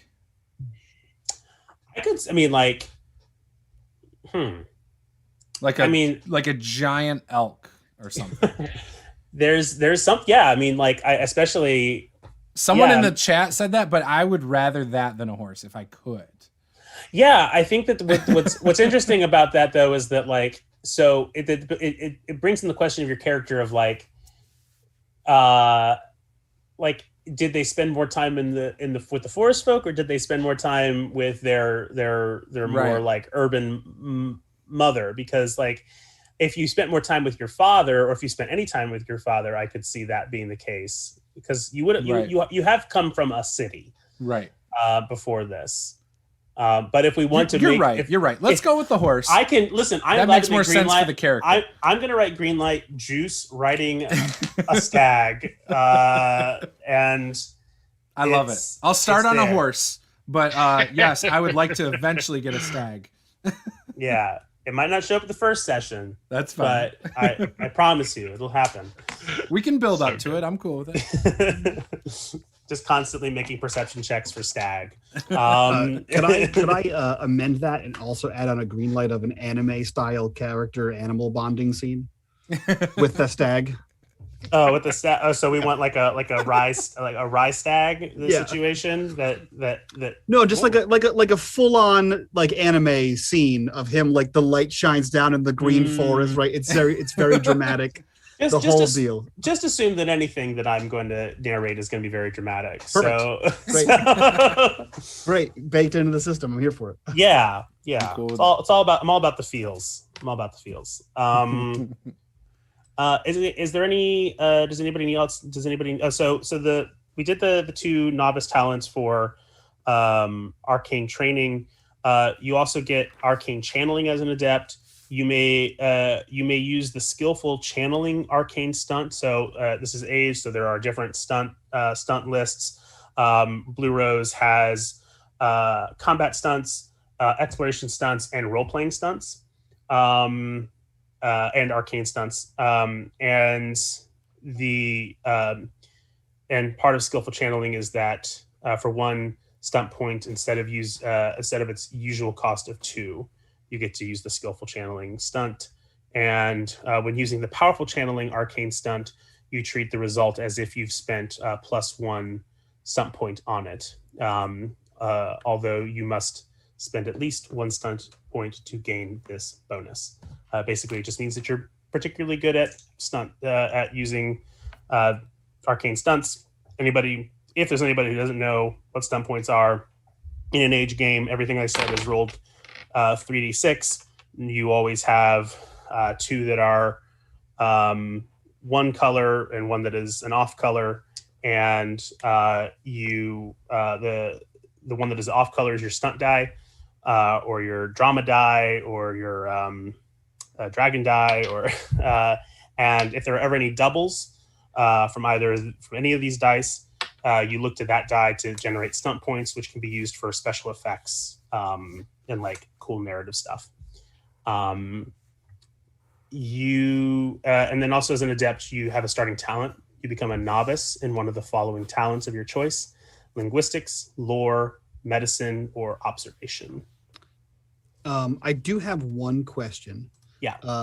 So let's say under psychic, right? The psychic arcane talent, it says you can use the psychic contact, psychic shield, and second sight arcana. If you already know psychic shield and second sight, which I do, you gain 1 other psychic arcana in their place. Is that 1 new spell or 1 to replace each psychic shield and second sight? Joe, a single new, a single new one. Okay, cool. Mm-hmm. Just wanted to make sure. Totally. Cool. So that's everything at adept level 1, just to give the audience an idea of what we're looking at. Does anybody need any further help with understanding their class? All right. Cool. So the next thing that's happening is that we're going to pick important equipment. Again, I'm not going to really like be a stickler on equipment for the most part. This game is not really about managing equipment management. But there are certain things that are important to understand, like weapons and weapons, shields, and armor are basically so that you can calculate things like defense and speed and attack. So when it comes to equipment, I believe, Joe, could you help me a little bit with starting equipment, what that looks like? Yeah, I mean, generally speaking, in Blue Rose, you just sort of choose whatever kind of basic equipment makes sense for your character. I mean, Blue Rose really abstracts equipment pretty strongly. Like it almost never describes specific weapons. It just describes classes of weapons. Mm-hmm. So that honestly, you have a lot of freedom to sort of, design like an iconic weapon, your look, right? Like equipment in Blue Rose is really more about what do other people see? What do you present? And that kind of thing. Right. So awesome. Armor is damage reduction. That was a big thing too. I really love it. And it, when we were playing it recently in Dragon Age, all the players were like, "Oh my gosh, having like heavier armor, like you can't get hit. Like you get hit, but there's no damage you take." It was Yeah. kind of nice. Yeah, and it makes a lot of narrative sense too. Yeah. And it makes that combat feel, more give and take, and just back and forth. So when it comes to like your and basically the idea is that if with your class you have access to a weapon group, then you can basically just wield it without any kind of like penalty. And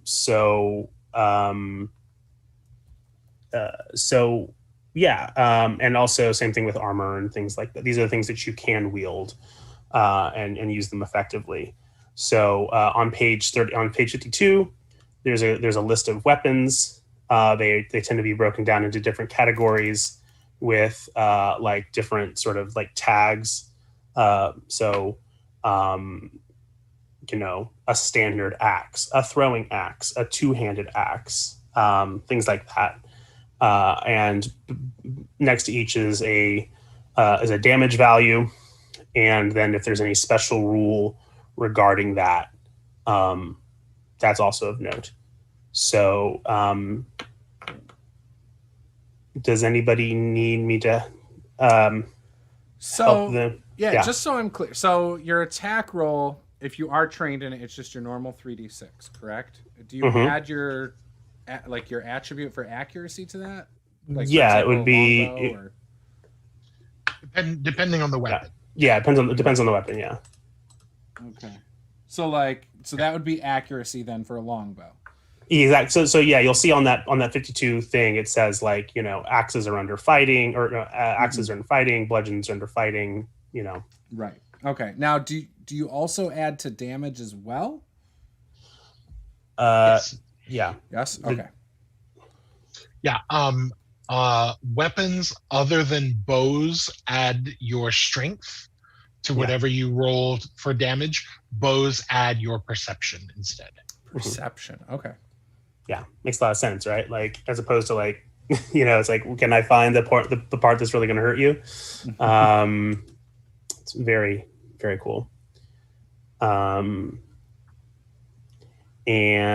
then, and armor is very, very basic. It's either light, medium, or heavy. You tell us what that looks like. Light armor has an armor rating of 3, meaning you're going to reduce damage by 3. And it has no penalty to your movement. Medium armor is a little bit better, 5 armor rating of 5, but it's going to reduce your movement by 2 points. And your heavy is armor rating of 8, and it's going to reduce your speed by 4. So, and then shields are just light, medium, and heavy, and they just add to that. They add to your defensive bonus. So how hard it is to actually hit you, as opposed to soaking damage. And they don't have any penalties. It's just a matter if you can wield them or not.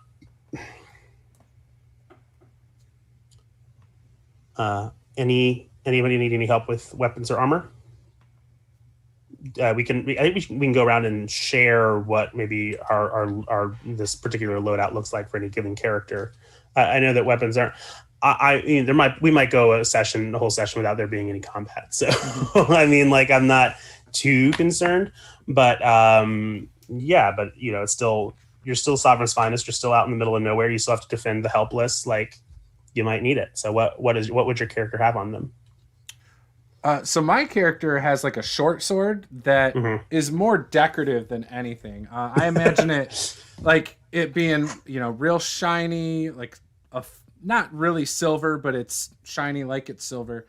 And then it has gold inlays in the blade, possibly my mother's name and script or something. Oh, nice. Is kind of what I'm thinking, and maybe some flowers that are in that text as well. And then, just all along the blade there. And then I also have a longbow that is something that is more practical than decorative. So it's something I probably used for target practice as a kid, and I've just had it since I was an early, maybe like 10 years old. Sweet.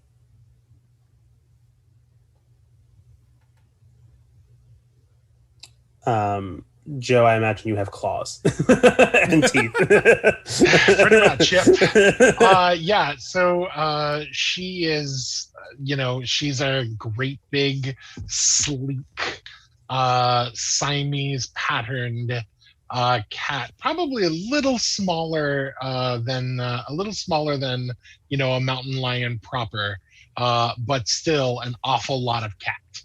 And she actually wears a very simple, like pectoral style, copper and like rose quartz jewelry in the shape of roses, and she has pierced ears. I love that. Yeah, what's cool, what's something that's like cool about the idea of the Raiden is that the Raiden can choose, like the Raiden know if they want like body modification or like any kind of like, grooming or like outfit. Like they literally like, they choose their, their collar, not the, they're whatever. sentient. They get to consent to things. Exactly. So it's so interesting to think that like, what would a cat want to wear? If a cat had a concept of clothes and fashion, what would they care about? It's very nice. Very nice.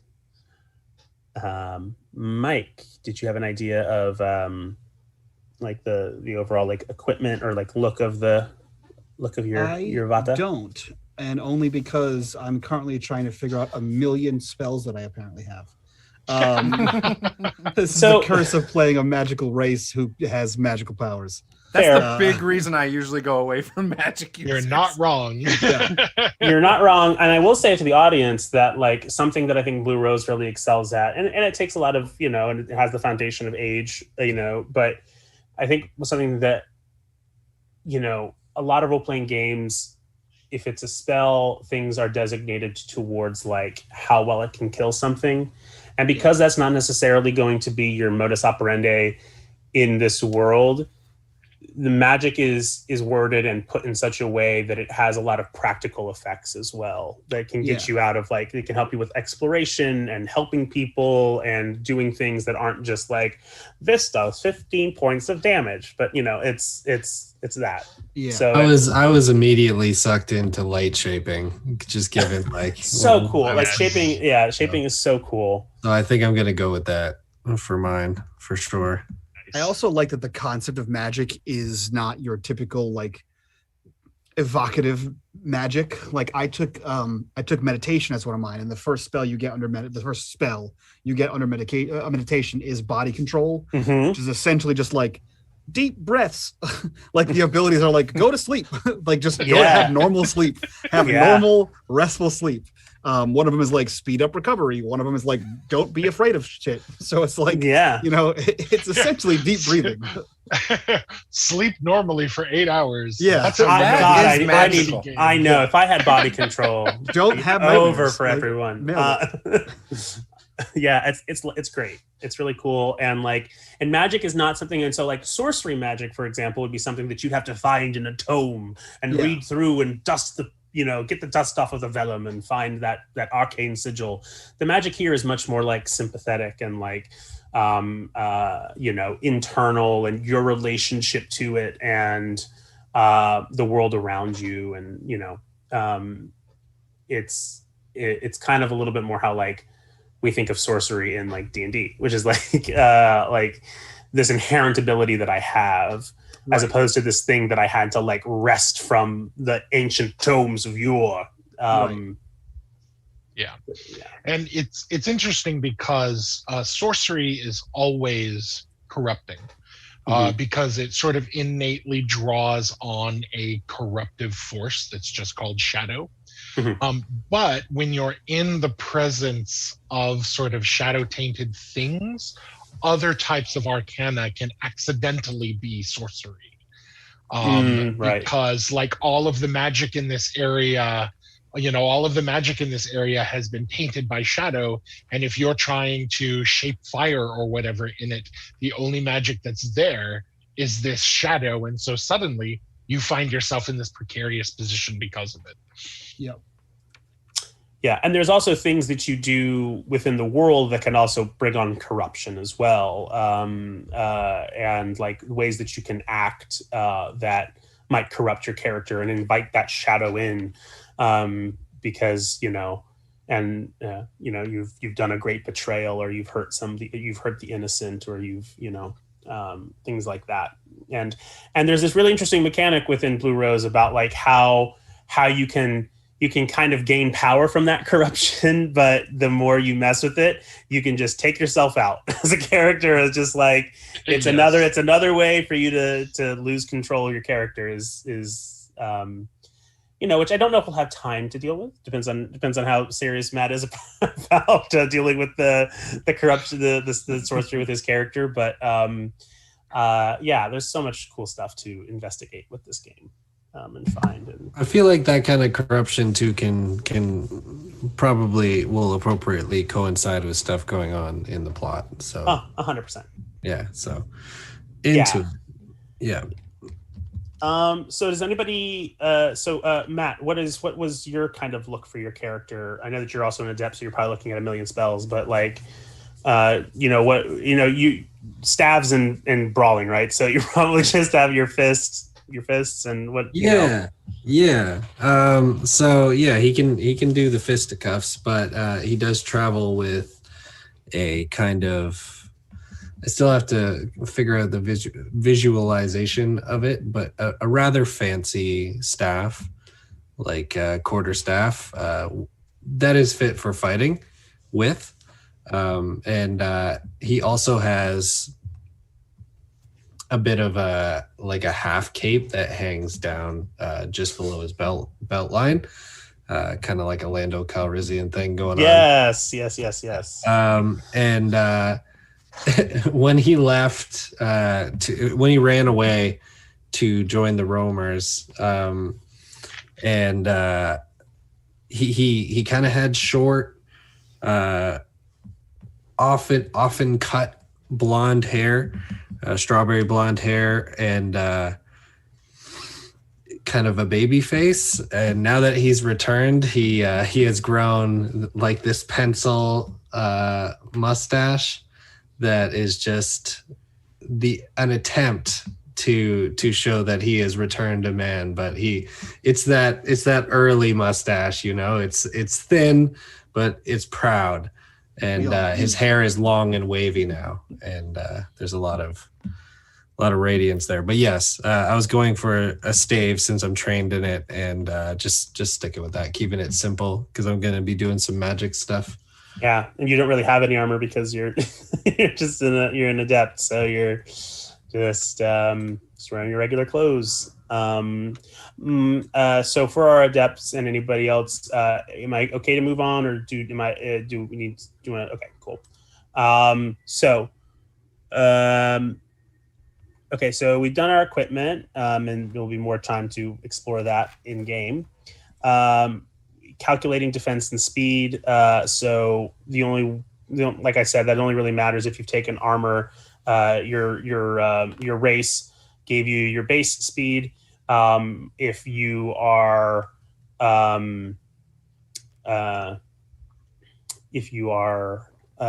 wearing any kind of armor above medium or above light, then that will reduce your speed somehow. And the defense calculation is there on the equipment section, and is also based on your armor, if you take a shield. So it sounds like people might have an idea for this, but we're coming towards the end of this part of character creation. So do we have names for our characters? I do. I went through the fantasy name generator for like 20 minutes here. Solid. Just, that's what I do. And then I like tweak things. So I came up with Astaroth. Okay. I don't know. And I love it. Basically for short, he can be called Aster. I love it. It's a flower. You're a nature boy. I love it. So I'm cool with that one.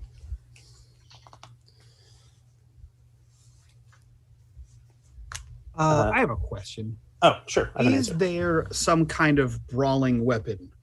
Right, because it says standard, which seems to be your fists, and then a nearby object. But What about are knuckle there? dusters? Yeah, is there something like that? I think that we could like flavor a standard brawling thing to be something that you've like covered your fists with, maybe. Yeah. But like there's no reason why that couldn't be the case. Okay.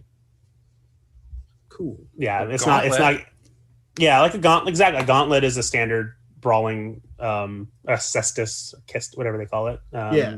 I just didn't see them in the list here. There's no specific list. Again, it's all very flavored, towards what you want. Did you have an idea for your character's name? Nope. Not yet. That's cool. Nope. Joe, I think you mentioned it before, but what is your character's name? Tessera. Tessera. Tessera. Tessera. Tessera. Love it. And Matt, remind me one more time your character's name. Sid. Sidero Sonata. Sidero Sonata. Sweet. He typed it into the Facebook chat too. So if you want to see, okay, yeah. I'll add character names to the overlays too before we play. Sweet. Great. So I'm going to move on to something that is one of my favorite things about Blue Rose, and that's the goals, the fate, the things that kind of define your character and the personalities that they wield, the ways that they can become corrupted, and the ways that they can show their best selves. And we do that with a tarot deck. I love this. Yeah. My wife has 3 tarot decks, and she's always looking for excuses to use them. So now that I get to tell her I get to use one all of a sudden. Yeah, if you want, you can take out your own. I have my own, which looks very Blue Rose like in its art and its style.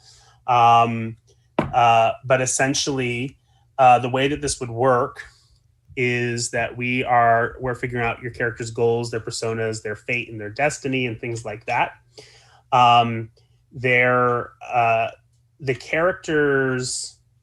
Let me just pull it up over here. So the first thing is like the calling.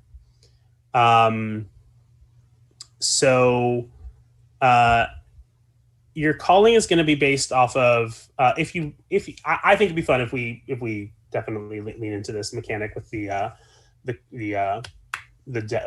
tarot cards. So the calling is going to be based off of the major arcana. So those very fancily named cards that have in the top, the first 20 or so in the tarot deck, and they and this is like what your character's goals are, what they're moved towards, the thing that is this is how you're going to gain conviction, which is something else that's in the game, by pursuing your calling and moving towards your calling. So I know that we have some pretty strong ideas of our characters here, but if you I'll let wouldn't you draw a mind- card. Yeah, you may draw a card. Yeah, draw a card for me. Tell me what I got. All right, I'm going to shuffle a little bit here. All right. And the first major arcana. Yeah, first major arcana card I get is the one we will use. Awesome. The tension. As I try to find a major arcana card. Here we go. Oh no.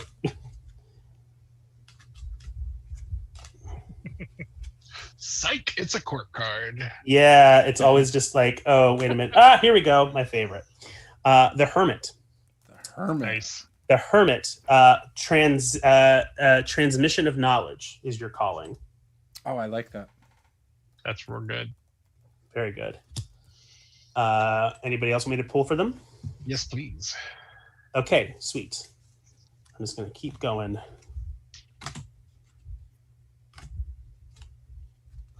The Tower.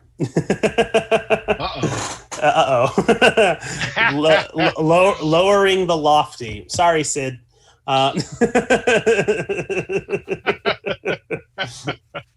So good. All right, I'm into it.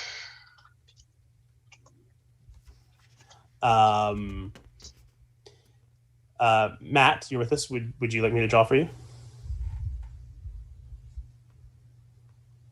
Yes, please. First one came up. Temperance. Temperance. And your calling is mediation of extremes. Fitting. Very fitting. Very fitting. And I'm going to get one ready in case Michael joins us soon. There we go. Okay. So those are your callings. The next thing we are going to be dealing with is Destiny and Fate. This uses our minor arcana cards. Your destiny is the way that you is you at your highest potential, is you at your best. Represents you at your most heroic, what you can accomplish at your best. Fate is the opposite. Fate is like the things that challenge you, your shadow self, the things that are going to most likely invite corruption into your life, and just overall bad, you at your worst. So I'll start with Juce again. I'm going to draw one card for Destiny and one card for Fate. Okay. So your Destiny is the Six of Swords. And in this list, the Six of Swords means optimistic. So that's you at your best. That'll be easy. I'm totally optimistic. You at your worst self, your Fate is the Knight of Cups. And the Knight of or Chalices. The Knight of Chalices is manipulative. So you are a optimistic manipulator whose calling is to share knowledge. Interesting. Nice. Joseph. I've got here the Eight of Wands, or rods. So witty. Witty. Okay, I'm into it. And your Fate will be, now I'm pulling up nothing but major arcana cards. Okay, here we go. Nine of Chalices. So peevish. Actually, that's extremely appropriate. Yeah, a witty, peevish cat. Mm-hmm. That makes sense. Michael, we've been pulling our calling and our destiny and our fate cards. Calling is that thing that that you're going to move towards and gains you conviction. It's your place in the world. Yes. And for you, I drew strength. Okay. And what that means is physical perfection. Okay. So that's your calling. I actually disappeared to grab my sweet deck of tarot cards. Oh, okay. So go ahead and draw then. No, sorry, don't worry about that. We're gonna take that away. No, you're good. That's totally fine. So you can draw your other your destiny and fate if you'd like. So cool. Tell me the first minor arcana card you pull up. All right, let me see here. All right, minor. The Page of Rings is what I pulled up. Is that the like the pentacles of your deck, like the coin kind of thing? I think so. Yeah. I think that's what it's supposed to be. Okay, the Page of Rings is going to be Page of Pentacles is going to be inquisitive. So that's your destiny. That's you at your best self. What was my first one you said? Oh, the first one was strength, which is physical perfection. Okay. Destiny is inquisitive. Inquisitive, yes. Cool. And then Fate, is that also a minor? Yeah, Fate is also the first minor you pull up. The King of Cups. The King of Cups. The King of Cups is reactionary. Oh. So you're inquisitive, reactionary, and you seek physical perfection. I mean, that works. So I thought about in the absence of getting this really, really cool deck of tarot, which I'm just going to put up here for everyone to see how freaking cool it is. Really It's cool, called like the yeah. Marigold Deck, and it's just it's super cool with like bones and all kinds of cool shit. Anyway, I like the colors. I love black and gold. yeah, it's black and gold and like silver. It's just really cool. Like that's the Yeah. It's I beautiful. dig it. So he looks plain, right? So like Joseph's character looks fancier than my character. And he's obviously a refugee, so he's not trying to have flair and stand out. And he physically just stands out by default, right? He like, you look at him, you're like, you're different.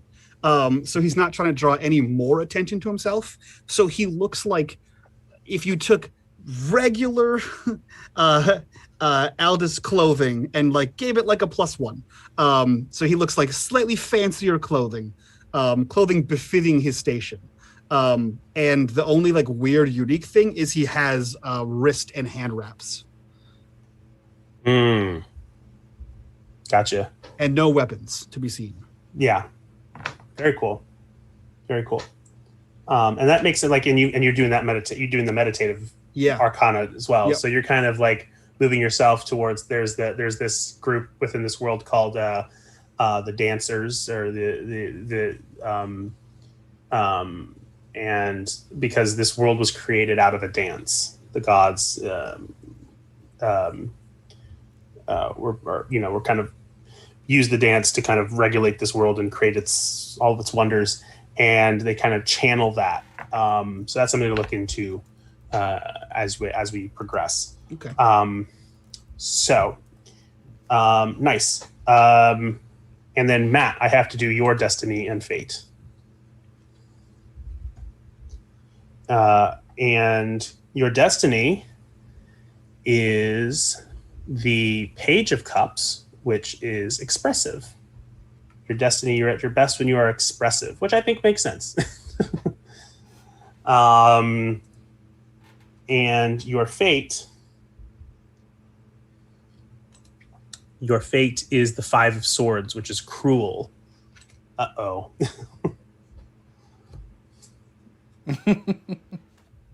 So expressive, cruel, and This all tracks. I was planning on him being pretty insecure, so this works. yeah, and seeking, and your calling is again the mediation of extremes. So yeah, have a lot of fun with that.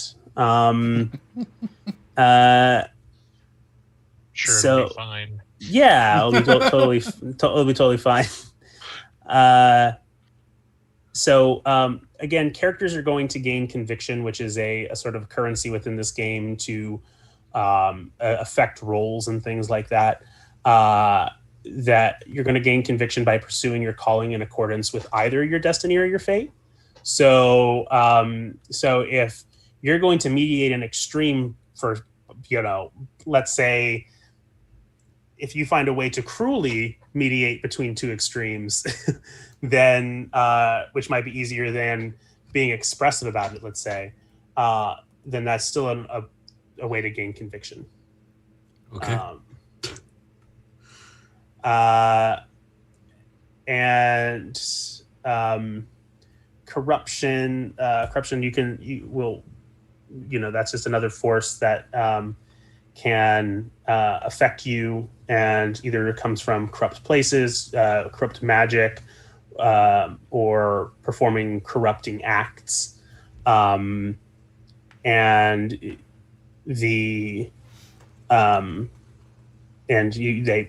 build it, and sometimes you might even just give into your corruption, and which might make you a little bit more powerful sometimes, but could also just lead towards your ultimate demise.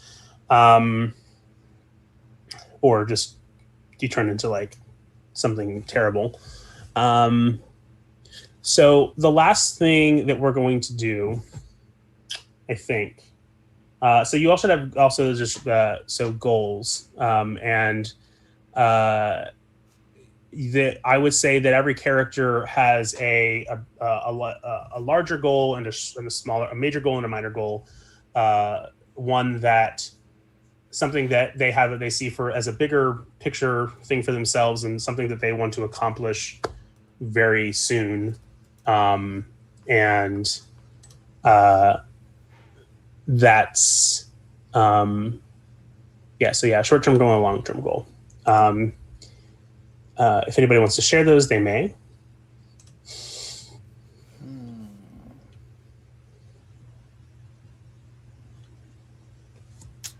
Could you give an example? So a long-term goal might be, using one of our characters for an example, a long-term goal might be, I want to be on the court of Queen Jalen because I love her. I love the idea of her so much.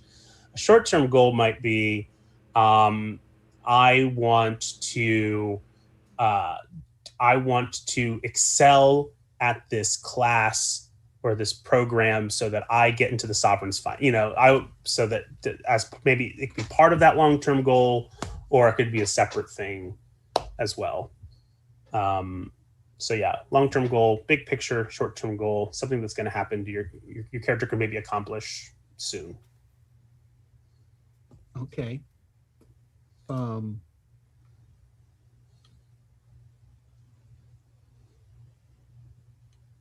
I'll go. My long-term goal is to find oneness between body, or find balance between body and mind. Love it.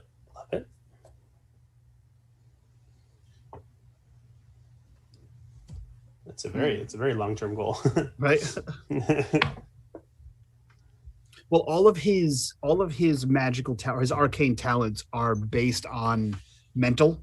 Mm-hmm. And I think that's some of the reason why the church said that's suspicious. It's not super useful to the church, and thus like low-key suspicious and more reason to flee, especially since he has visions of the future. The church might find that inconvenient at best, if it doesn't align with what they want you to know, right? So yeah, he's trying to figure out how to not go corrupt and explode a town or something with his body, by practicing physically. Yeah. You definitely don't look like the prophets that the Joseph want. Right. Yeah. Wandering Exactly. around the countryside. No. Right. Is there any other? This is something that can definitely be done between sessions. Well, we have a month between sessions, so. But if I will make space right now for anybody to announce like either a long-term goal or short-term goal. They have no mechanical benefit. They're just to help guide your character, your role play. I know my long-term goal. So my long-term goal ride is... a stag. No, that's the short term. That's the short-term goal. No, I'm just okay, kidding. I don't have a short term yet. Long term though is to retire from service, knowing that I did my best to make the world a better place, and to retire from service and live free in nature. Oh, hot. Love it. Nice. You know what? I have a short-term goal. It's find a mentor. Oh, and yet your Rye-bonded companion is not your mentor? He could be, but I don't think in this capacity she's not an adept. Yeah. Right. She's not an adept, right. She's a guide in the journey, but not the mentor to teach him how to wrap this up. I dig it.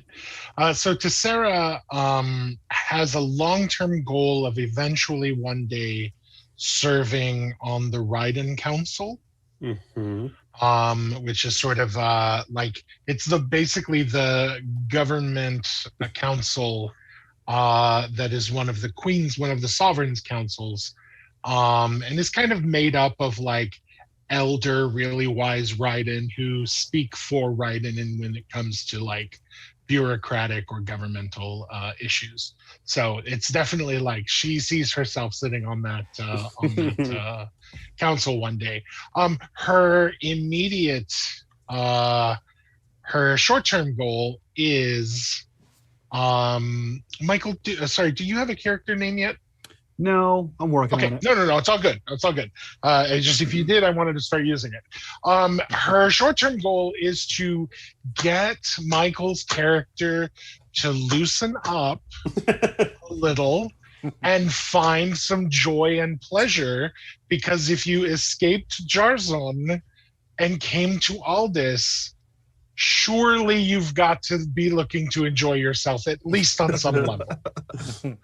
Oh my Okay. God! And Michael's I like character is just like so like meditative. It's My stoic, body's a yeah. temple. Yeah. Right. I've got to go balance on this beam for a second. Yeah. Right, Excuse exactly. me. She's like, listen, you did not come to Aldis to become Shaolin. Yeah. You need to figure this out. Oh my God! Yeah. She like hops on the bed. It's like, why is this so uncomfortable? Moves the Like, sheets, what nails. is- You're like, somebody- what is, somebody this moved will from- never do. Somebody moved from their like really bad home situation to San Francisco only to join the church, and it's just Right, like, what are you right. doing? And they became BFFs with one of the folks who shows up and is like, I've been love it. waiting on this bridge for an hour. I don't even know who you are. P.S. You stink like the swamp. Well, Oh, Ma'am? Let's go. I've already arranged for a bath. it's already delicious, and we haven't even begun. Love it. Any other goals anybody wants to share? I think his name's gonna be Fen. Fen? Yeah. I think you nailed one of them. sorry for stepping on that. which is, the long-term goal is probably going to be in line of to be someone in the inner circle of the queen or something of that notion.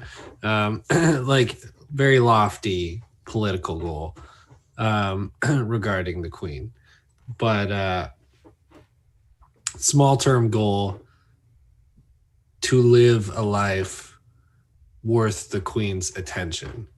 So to do things like just fully to the hilt all the time. Yeah.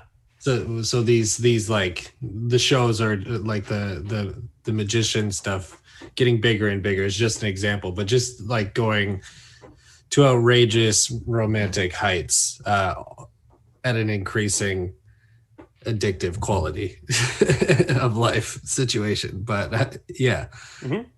But yeah, that's the way I want to play it. I love it. So my short-term goal might help some of you guys. So because I'm manipulative, I decided to go with attain knowledge of Aldis's greatest secrets. Ooh. So if you're trying to move up politically, if I can get this, maybe I can help you. Nice. I love that. And then I'll obviously I have a second minor goal, and that's to ride a stag, of course. Totally fine. Totally fine. So I have to ask, is it Joe or Joseph, first of all? Either one is good. So is Tessera, like, on a scale of 1 to 10, how sassy is this cat?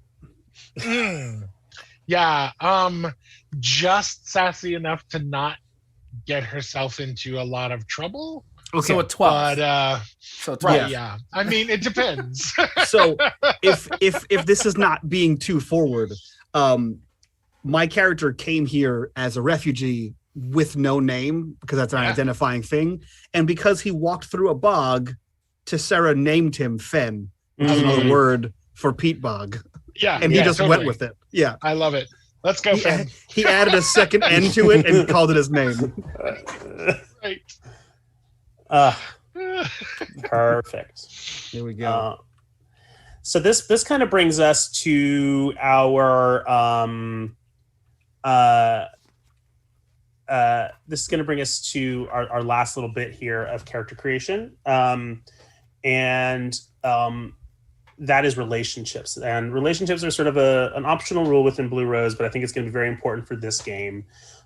Relationships are things that they generate their own special stunts.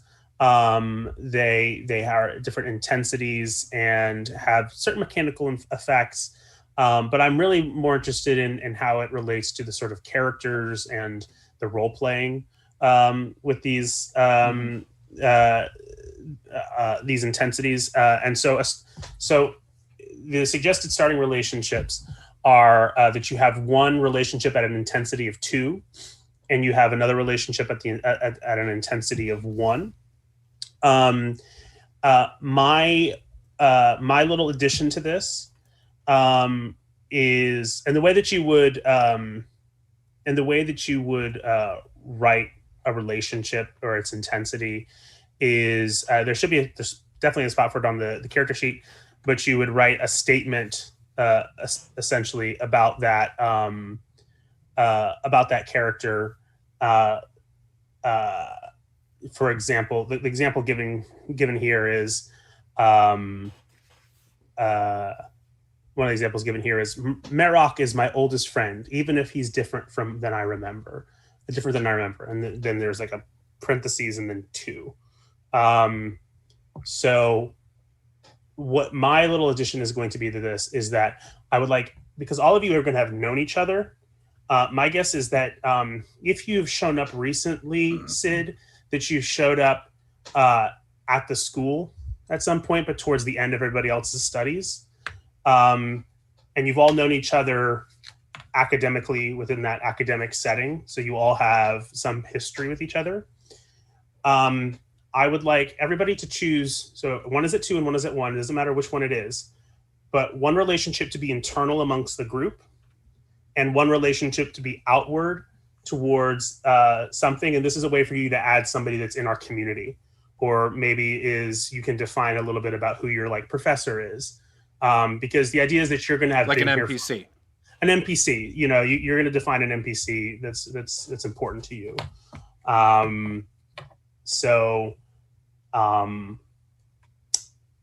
would think that with the ride bonding has its own intensity relationship. That's going to be free on top of all this. Yeah, it's actually an additional bond. It's an additional bond too. Mm-hmm. Yeah, so there's already that ride bonding between both of you. It's 2 ways, right? It's it's going to start out at 2 for both of you. So I would like ride bonded with blankety blank parentheses 2. So because I'm optimistic and I know Sid's goals to one day be high up politically, maybe I'm latching myself onto him a little bit in a manipulative way that he doesn't know, but I can use that to help him. And as I gain more knowledge, because a transmission of knowledge, I can share that with him. And again, so I would probably say a 2. And the fact that he's never there, like he's basically a class skipper. Maybe I'm the person he copies off of, even though he's way smarter than me. So at least maybe it gets him the right idea, and then he adds onto it and gets an A on all his papers and stuff. Sure. So that's cool. I don't have a quick statement for that though. Yeah, for your character sheet, just think of some like little blurb to put there, and then put the 2. But I at least know that you have a strong intensity relationship towards Sid. And again, these relationships can be one way; they're not. Gotcha. Yeah. So I'm dramatic. How does one make a rival? You just say they are my rival. And then what intensity would that fall at? And how bad of a rival? I mean, I would say 2 is a pretty good rivalry, but like if it's just like a minor annoyance, then maybe 1. I feel like Matt's character is my character's rival. Like we're both adepts, but like you don't show up or try, and you're flashy and have these lofty goals that are like, in his opinion, full on make believe because you don't show up or try. Get yourself killed kind of king goals. Yeah, for sure. No, I was thinking that too, just because even the practice of magic is a polar opposite kind of feel right now. So like I was going with light shaping primarily, so that's showy and flashy. Yeah, exactly. Yeah, no, I like that. That would make sense because kind of different energies, because he's like a charlatan. Yeah, I like it. Tessera being an animal, I would definitely be drawn to that as well. So Yeah, is a like we said, like is a person, but is of that, Oh, for sure. but has like a connection to nature. I mean, Raiden have a very clear idea of their responsibility towards nature and like Very much balance so, yeah. and the balance thereof. So 100% that would make sense. Yeah. And I actually think I'm going to pull a judo move on that one, and actually say that because like it's going to basically be like a respect based one, probably like rated at 1 with Aster, but there's also a little like Tessera grew up in the city of Aldous. She's never lived out in the wilderness and that sort of thing. And Aster actually makes her feel a little like, yeah, he's like way more in tune with the wild places than I am. And he makes her actually feel a little like insecure in that relationship. But she is real good at covering that. Of course. So on some level, she's working to kind of like, it's a respect thing, but she's also like working to try and prove that she's better than he is. So, Mm-hmm. I love that. So Fen, his skill points are in lore and etiquette. So anytime you don't know, he just like tells you the knowledge, the nature facts, so that you can sound like you know more about nature. Nice. Yeah, and you don't even have to whisper to do it. All you got to do is think it. Yeah. Mind speech. Hey, I don't know anything about nature either. I just know stuff about animals. Right, we're gonna make Tessera sound real cool. I'll buy into it. Like, She's like, this is clearly why the spirits gave us a Rybond. Aster is a horse girl. And that is that fits. Yeah. Love it. Matt, Sid, did you I forget, did you choose a relationship internally yet? I think the bond with Juce's character makes sense as but in a different relationship sense, like early ally. Okay. As someone who's like arrives immediately trying to build something in his mind. Like first loyalty probably means something to him.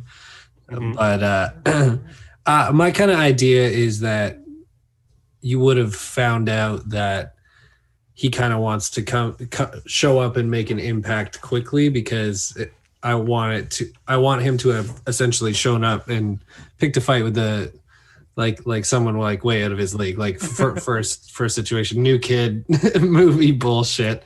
Right. But essentially He just peacocked, like basically peacocked, but like with the edge of surprise, like feigning some degree of inadequacy, because he's not a superhero or anything. But yeah, so like peacocking enough and making enough of a loud noise that I think you would have been like, oh, this person's trying to be the best, right? That just showed up. And just like relentless at it, and probably like eating mud and failing a lot. Sweet.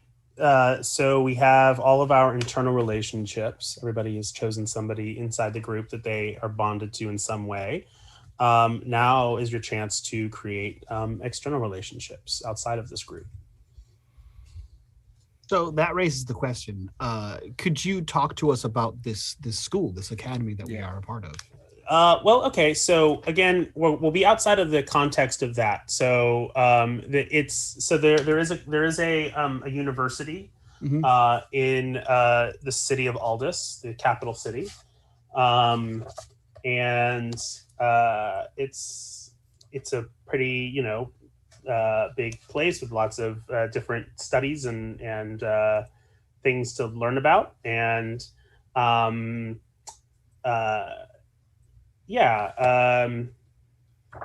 you would have you probably, because the idea of like the sovereign's finest is that you have to deal with like a lot of different problems, and that you are more than just like a crack team of like soldiers or anything like that. You would have probably been expected to learn everything from like the humanities to the to like, because you have to learn about the cultures of this world in order to like interact with, you know, the many different people and types of humans and other races. You would have to know history and art and things like that. I kind of think about, there's a lot of parallels I see between like Blue Rose and like Star Trek, in the way that it is like an idealized world that, instead of using science fiction to like imagine a better place, uses magic to imagine a better place. And that, you know, the sovereign's finest are sort of an extension of like what this place's Starfleet would be, which is like, you know, a multidisciplinary group of like people who get to study at their best and bring what they've got to all kinds of situations.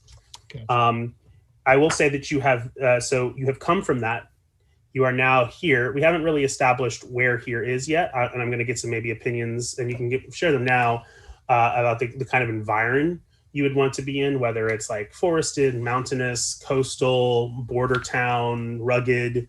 What kind of things are interesting to you, and then I will adapt it to there. But yeah, so now's your opportunity to add folks to this world. So we probably had some kind of a swordsman instructor, right?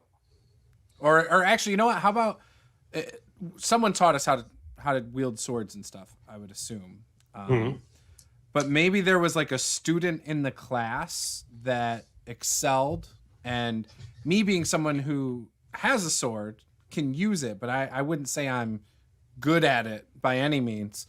Probably admires this person from afar and would love to befriend this person. Like secretly, like almost wishes I could be best friends with them.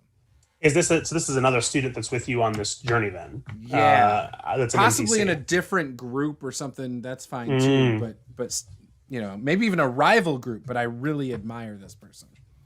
Sure. If I can give this person a name, or if you'd like, you can fantasy generate a name or something. You're probably better at the name thing. Okay.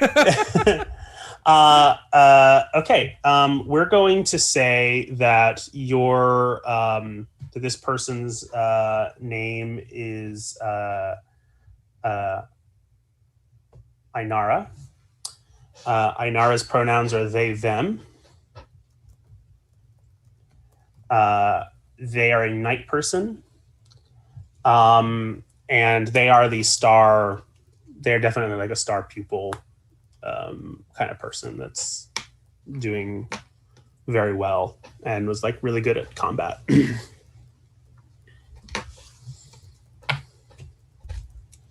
And I want that to be a 2 in intensity. Ooh, okay. So then your relationship with Sid is then at a 1. Oh, no, I'll leave it at I'll leave this person as a 1. So part of it I'm thinking too is, as I possibly am helping Sid, maybe this is someone we could recruit to be part of our alliance and be like that third head of this thing. So we got the brains, we've got the, you know, the talker, and then we've got the sword. Wow. So you're all just like some sort of upstarts looking to make a name for yourself. Like you're going to be the 3 musketeers of Aldous. Basically. And then if we do really well with this, then I can just retire to the woods and forget it all.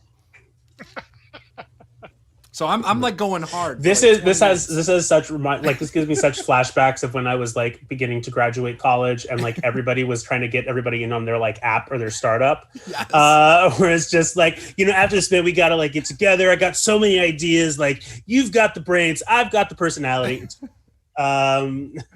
Yeah, you're the marketer, you're the salesman. Yeah. You're the programmer. Such war flashbacks. Okay, so And then we're gonna sell it in 10 years and retire to a beach. all right. Any other external relationships? I think I'm gonna go ahead and take the Raiden Council. Oh, yeah. I'd actually like to say that her mother sits on the council. But like she knows enough of them that like, because the thing with the Raiden Council is they're not all in one place, because Raiden can communicate psychically, and distance does not limit mind speech. It's only how familiar you are or are not with someone. The Raiden Council largely is scattered all over Aldis and just communicate with one another as they need to. So it's actually possible for us to encounter others who are like on the Raiden Council, and that to like, pop up and be immediately relevant. I love it. That sounds way cooler than what I came up with. No, it's all good. I have an Intensity 1 bond NPC thing as well. Much to what I assume is the chagrin, in the nicest words, of Tessera. Her name is Isabella DeCalvio, and she is the librarian. Oh no! I was totally thinking of a librarian too at first. Yeah. I love it. Could we say that as opposed to that librarian being like from the college, that there is some kind of library that has been established here in this community? Done. Nice. Yeah. And she's not even like, there's no redeeming quality for Tessera either. It's not even like she's like the hot librarian. Nope. She's just like an average. She's a 5 across the board in all things. She's just quiet and a librarian. And he likes books and learning. I love it. Then she literally smells like dusty books. What are you That's doing? the point. I like that smell. You do, or your character does? Old scrolls, both. Old scrolls are my thing. Okay. Like you just imagine, like Tessera just flumped on a table, like just pawing at a scroll until it just like unrolls. Right. He's reading. She's, head down on it, and then slides a book off the table. Yes. Yeah. And then looks at you with the lashing tail, like, say something. Just full on cat behavior. Just like, right. Oh, right. Real slow. Just staring at her. Yeah. Right. And Every time he looks up, she stops, but meets his gaze. Yeah. Every time we leave, the tail absolutely accidentally hits a stack of books and topples them over. Tragic. Matt, did you have an external bond, or was it just to the queen? I was just thinking, what is the within the academy? What is the academy's representation of or interaction with faith, or an organization of faith? So there's not a there is a faith structure in this world. It's not as centralized as some other worlds would be. It would normally, and please correct me if I'm wrong, Joe, that there are different gods, and there are different paths towards enlightenment and the relationship with them, and it's not unheard of for communities to have churches and things like that, but they're not like like the people of Aldis in particular are very casually polytheistic. There's like one pantheon that are like the 7 sort of gods of light, and then there's these sort of 4 kind of older primordial deities who gave birth to the 7 others.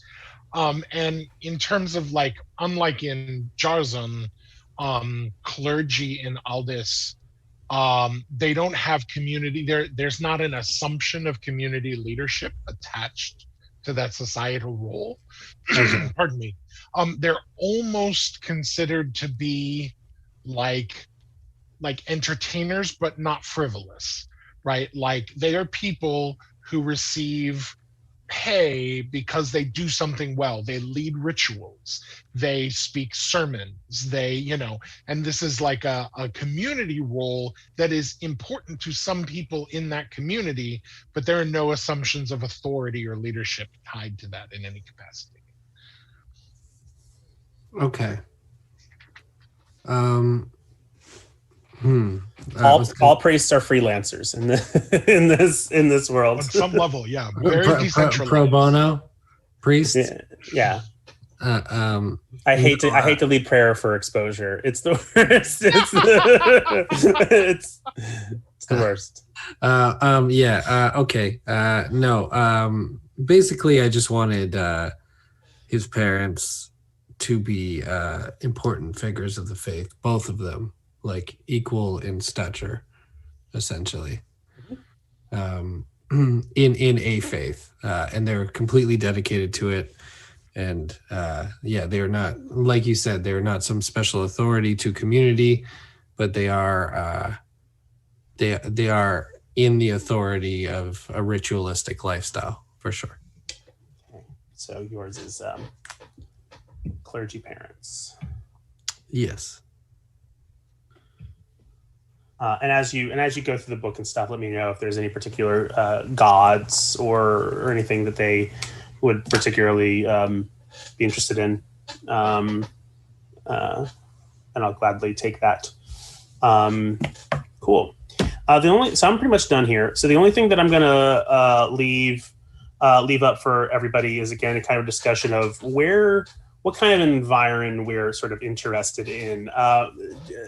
Aldous is a really like high elevation, hilly, mountainous region that has really rocky coasts and beautiful verdant valleys that can grow wonderful produce, and it also reaches up towards these like really high mountains up in the north that are sort of with a forested region that's, again, a border with this sorceress stuff going on that's kind of dangerous. Towards the west of the country, you'll see right by Joe's head there's another sort of mountainous border with Rosea, and also a coastal sort of like a strait, or like the trident there that separates it from Rosea. And these are like the horse people, the nomadic riders who have a good relationship with Aldous. And then also there's Jarzan, which has that sort of large Varan Marsh, which is a place that you do not want to do shaping magic because it'll probably do something bad to you. And then there's everything in between there as well, and all kinds of nice little pockets and places that we can put you. And like I said, there's some islands off to the south as well. So I like anything that's close to the forest, but also coastal, kinda. I don't know why, but I feel like I'm drawn to a coastal thing. But at the same time, like, thank you, Joe. being close weatherman. Being close to a neighboring nation might be cool too, like the Jarzan area as well. So yeah, like, right there where it's like between the forest and Jarzan, right there, or even up northwest maybe. I was going to say, what's going on in the timeline? War, political, what's happening? So everything's pretty much at peace. Mm-hmm. There is this guy who is a Lich King, like one of the last of these like sorcerers, who's like up in the north, who's just kind of sitting there, kind of causing problems, but pretty well away from everything. Mm-hmm. Jarzan can't really cross that marsh, so they're not going to make any sort of like religious crusades against you. Razia, pretty good relationship with them. They trade in horses. They're kind of down with the vibe. They have their own traditions, and there's a pretty good relationship with them. There's the Lartians, who are to the Lartians that are down to the south, which is a matriarchal island people who there's some good relationships with. There's also pirates. Pirates are can be an issue towards the coasts, especially near Jarzon. Internally, things are pretty good. It's a pretty stable place. The biggest conflicts that you will find, and we'll find within our game most likely, is this idea of tolerance and inclusion can sometimes create internal conflict, and how we balance our very lovely progressive ideals with the pressures of like, well, a lot of people live here now and we gotta like make it work, because there are other minority cultural groups within Aldous as well. My thought on the like starting location would be like, if we are this part of this school and eventually this group of people that like help, right? We would be sent to a place where like the military, that's too much, that's not enough work for them to do, right? Or like the people who actually have graduated, that's too small. So my thought would be like, kind of like what Juce said, probably like a border place, where like it's a smaller town and they're like the small provincial town from Beauty and the Beast, right? It's small and provincial, and it's too of both of those things for anyone really to care too much about it. So we'll let the freshmen go. Right? We'll let the B team head out there and check it out.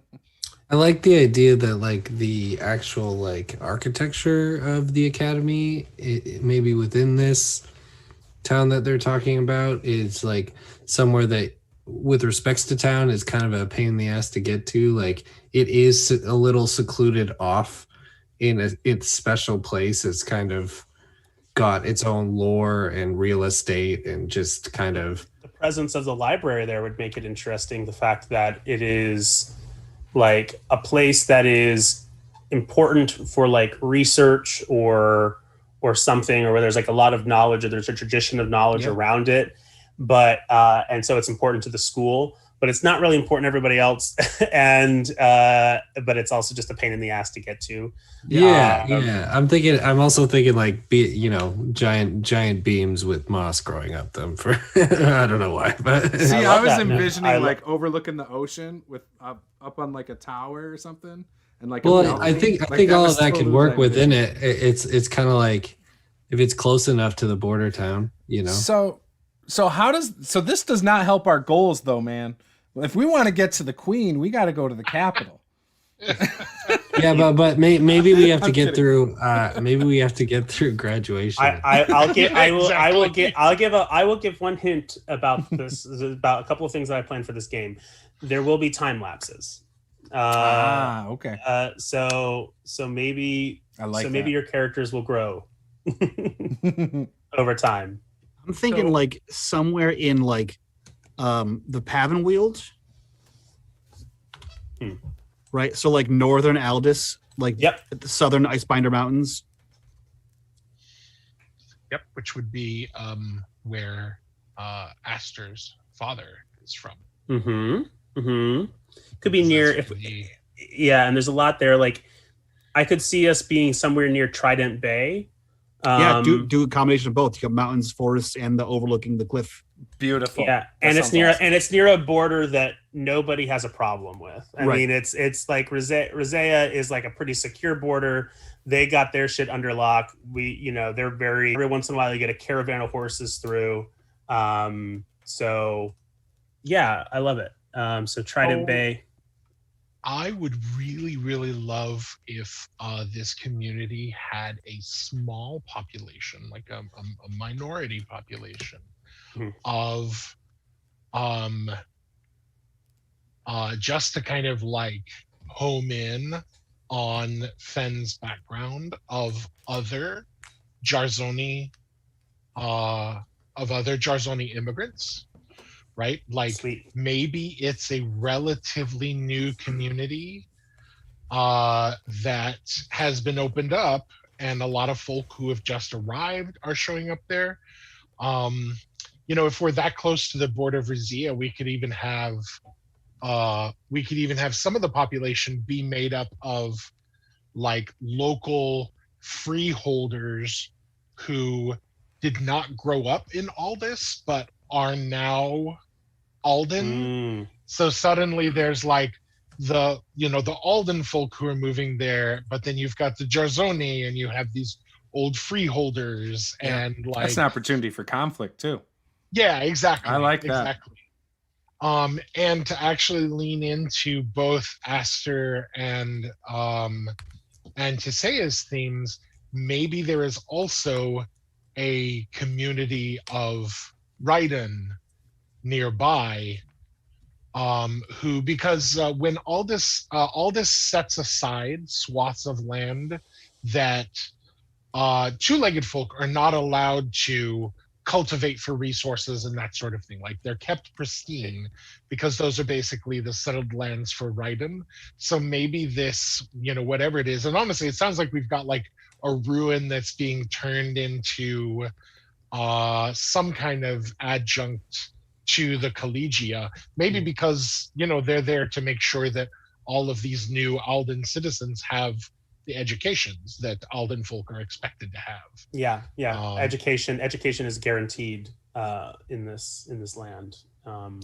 Ooh, somebody had a goal of like finding Aldis's secrets, right? Yep, right here. Yeah. So I'm pretty sure we're a table full of GMs here, but Joe, when you mentioned the ruins, it made me think, what if this is like literally there are like this town is built on ruins, and that's the collegiate interest, is like it is the dawn of Aldis, right? And there may or may not be something buried deep in the annals of history here. And the reason why there are so many different cultures here, like Jarzoni, it is a site that could be special to a lot of different people, right? Yeah. Like a religious thing, like a place that a god had once been, or something very specific happened. So it is important to everybody that is here. Yep. And everybody has an opinion about how to treat it and what needs to be done.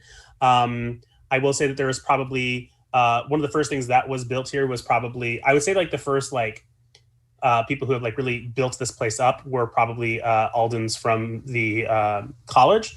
And so like the first stuff that was put here was the library, was like research centers, was like a little satellite campus, and everything is kind of, and all the Aldens that are here aren't necessarily interested in like the religious aspect of it, but are here to like make a life supporting that new infrastructure that has been built here. Yeah. And they're just trying to like make an economic life.